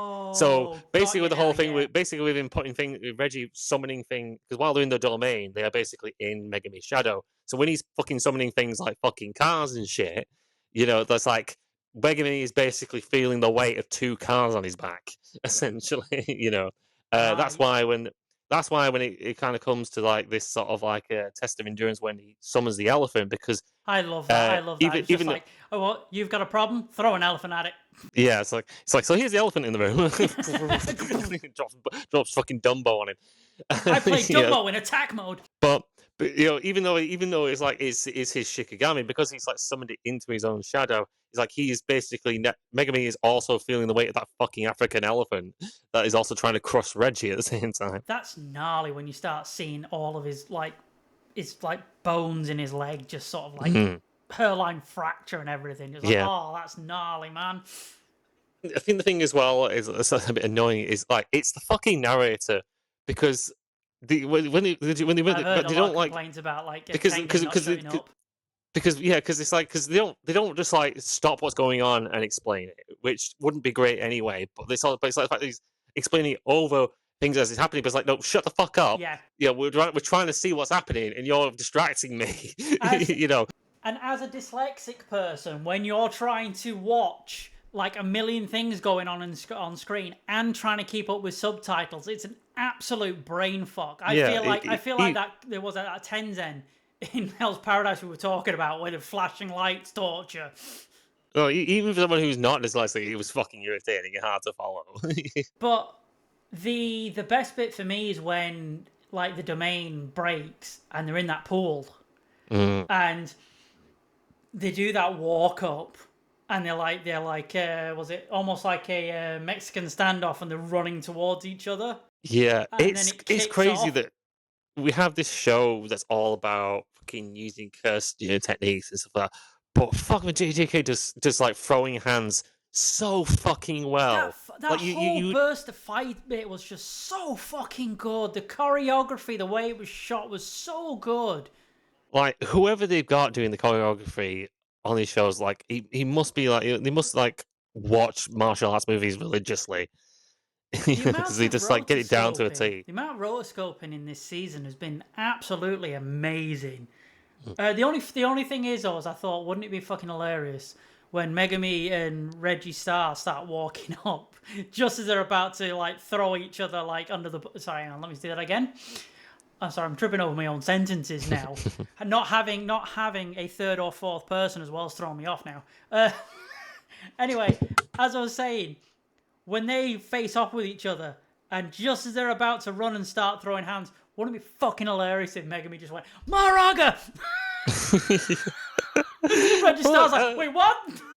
Well, that was the crazy thing to me about the final bit, because I mean, it wasn't looking at the runtime or anything where he's going, so I thought there's like going to be a couple more minutes left, but then it's like they start throwing hands, and then it's just you just see the wolf just fucking comes out of nowhere, and it's over so fast as well. It's just so fast. I'm like, holy shit, you know, I'm like having the fucking Obi getting his throat slit in Fire Force all over again. You know? I love that so much, the fact that like how they shot that, because the dog happened so quick, and then it takes like Reggie like a minute or two to realize, like his own body to realize what's happened. And I love how Reggie's like, you motherfucker. I thought your dog was dead. And he's like, nah. My dog is stronger than that, motherfucker. The bit at the end where the woman is running, you know, the one with the like scorpion hair. And she's running away because like everybody's gone, and she turned around and she said, since becoming an adult, nothing makes sense. I've never heard such a more relatable line in my life. Yeah. I was like, oh, sister, I am with you there. Yeah. That bit was so fucking kind of sinister. Yeah. I honestly thought Megami was actually going to kill her. And I thought, like, it's like damn, Megami, you're letting your Zenin out here. Well, like, you're not been climbing it for 5 minutes, and you're already killing women. You know? And he's just like, then he was like, yeah, you know what? No. It's like, nah, fuck, I can't be bed. I'm asleep. It's been a long day. To be fair though, he's been through the works. He's like the last couple of episodes. Like, he's literally had 2 trucks, an elephant, and a house dropped on him in the last 5 minutes. And some guy throwing body parts at him as well. That doesn't. You know. Well, he's like, was it? Love, you have no idea the day I've had to deal with fucking Matt Rife, a nudist with a nudist wearing receipts, throwing surfboards and houses at me, and a guy who decides body parts are now explosives. It's like I just want to go to bed. Speaking of which as well, because we have that like short moment as well where it cuts to the guys like throwing his explosive body parts at the Canadian guy. And it's just like when he just finds out Reggie's dead, he's just like, fuck this. No, it's not fun anymore. And it's finding out that Takaba has no idea he's using curse technique. Yeah, he's completely fucking clueless to it. I just find that fucking hilarious. It's like, how thick do you have to be that you don't even realize it? I think it's just because he's so focused on making things funny that he doesn't actually he's kind of disassociated from reality. Like everything is just a skit in his head. Yeah. Which doing this channel, I'm sorry, I've sometimes I sort of blend into that. Even during this whole podcast, I'm thinking like, that's a skit. That's a skit. Yeah. That's a short. Can I turn that into a meme? And then I don't know what to say. I feel like we've talked more about Rooster Fighter than we have JJK because Episode 12 is insane. God, it's.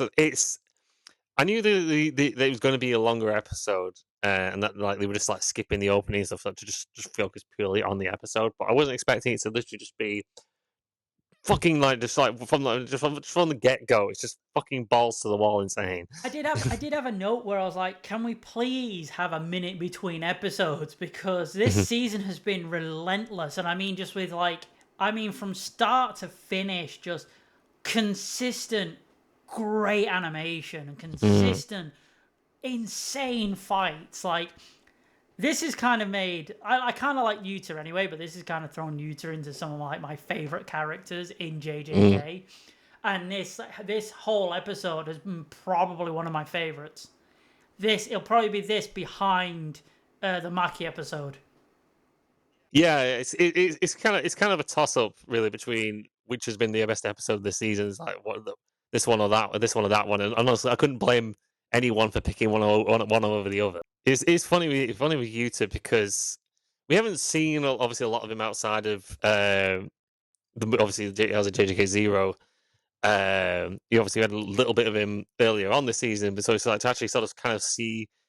See him in full in this episode and what he can do. It's just he's gone from that whiny little kid, in the movie. It's just no, here's this fucking guy. He's he's still kind of lighthearted, but at the same time, he's he can fucking stand on business. Yeah, that's the thing though, because he still has the kind-heartedness, but it kind of makes me think a bit of Tanjiro a little bit, where he's kind-hearted, but if he understands that sometimes he has to kill.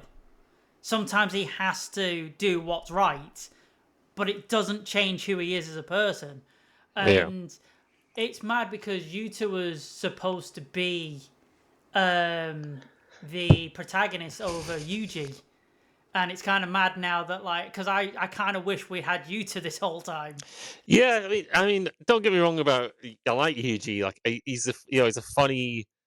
He's a funny guy, but I feel like Yuta is probably the more interesting as a protagonist. Yeah, no, I do. I agree with you. I do think he's a lot more interesting than Yuji, and I did say that Yuji is one of my favorite characters in JJK, but I like the fact that how simple he is, if you get me. Not just simple in mind, but simple in when he does stuff. It's I think that just Yuta, especially skill-wise and the way he thinks is just a lot more interesting. And this whole episode just... I can't glaze it enough, to be honest. There's not much to say, but there's so many I love the purple hair woman. This is the problem because it was going so quickly that I honestly couldn't fucking even process the names of everybody. Is it Uro or something? The pink haired something like that. Something like that. But it's weird. I like her technique, and I like how it was drawn in the manga, and I was kind of impressed with how they did it in the anime. Yeah, it's quite interesting. She sort of like wrapped the sky around herself, Which made me isn't it? laugh when she was in that museum and said, "I can wrap the sky around me." Like, look, I can do it now, and pulls him like, "There's no sky. You're inside. Yeah. What are you? What sky are you wrapping around you, Well, darling?" it's basically it's less the sky and more the air, isn't Yeah. it? Yeah. Her technique makes me think of Whitebeard's, which is a shame that Retro stepped out, being the One Yeah. Piece expert that he is. But because I'm sure like Whitebeard has like an ability where he can just punch reality. Mm. Like he can punch the air or something, and it's like almost like solid mass. The whole fight though felt like a Cyber Connect Ultimate. Mm. Like it was honestly so crazy. The funny with that, the guy with the beam hair as well.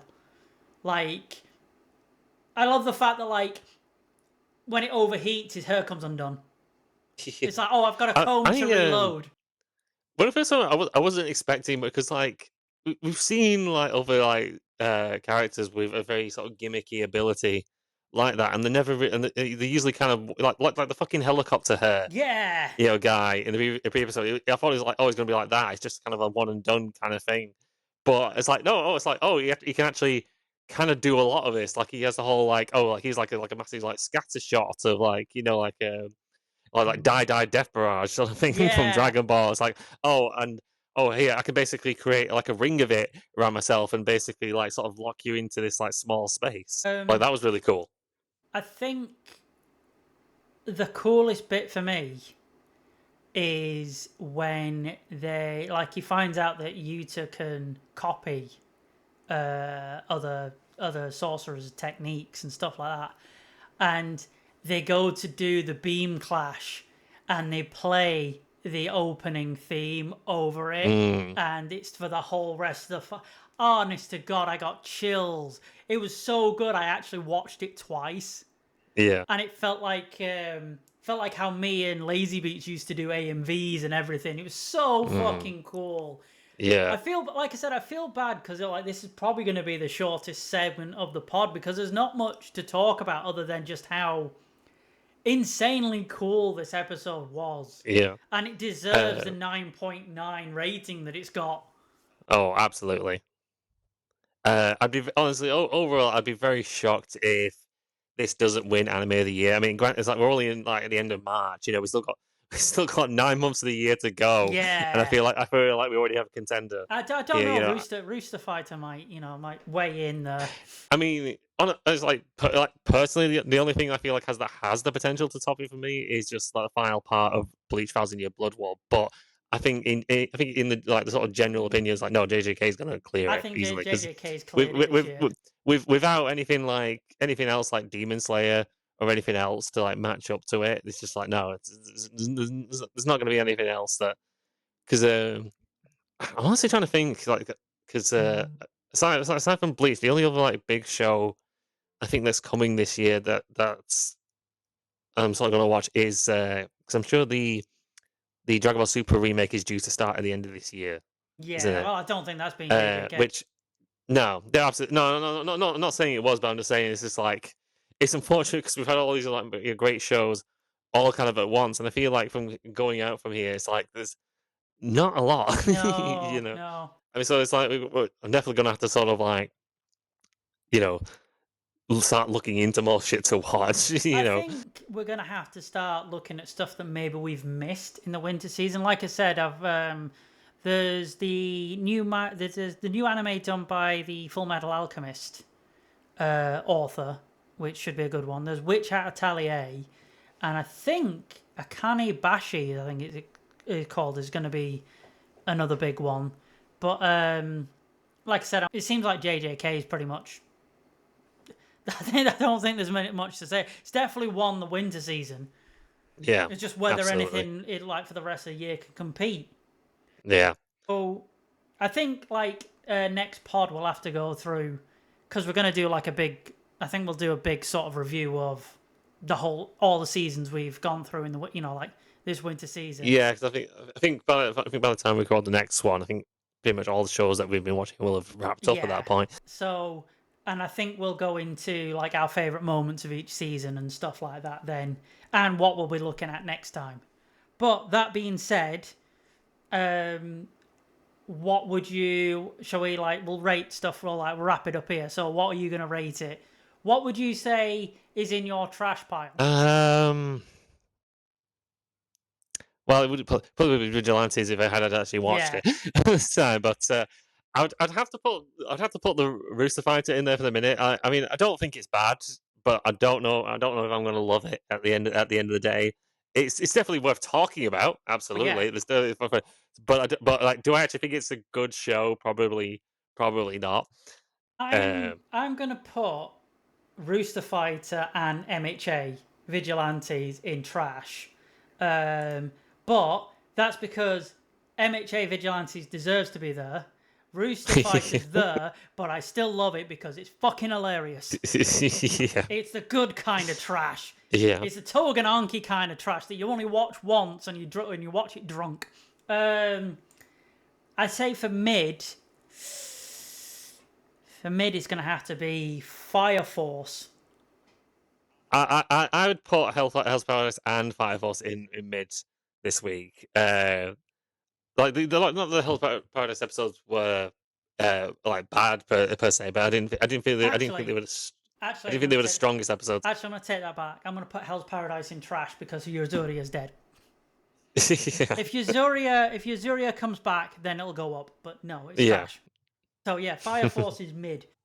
So and obviously, don't need to say it. We've said it every episode. JJK is peak. Yeah. Yeah. Absolutely. There's no changing that. Yeah. So was it? We are out of glaze.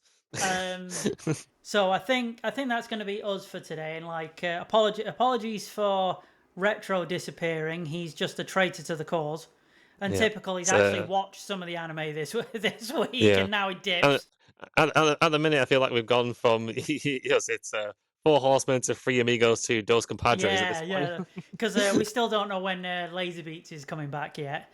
It could be a while, but next time we'll probably do a review of, like I've said, a review of all the series and letting you know what we're going to do next time, what we're going to review going forward and talk about going forward. Might have a game as well next time. Yes, we did mean to do one for this one, but I think we kind of got away from it. Yeah, well, we had a lot to talk about this episode. Yeah. But with that said, we hope you have a lovely week and see you on the next one. Goodbye. See ya.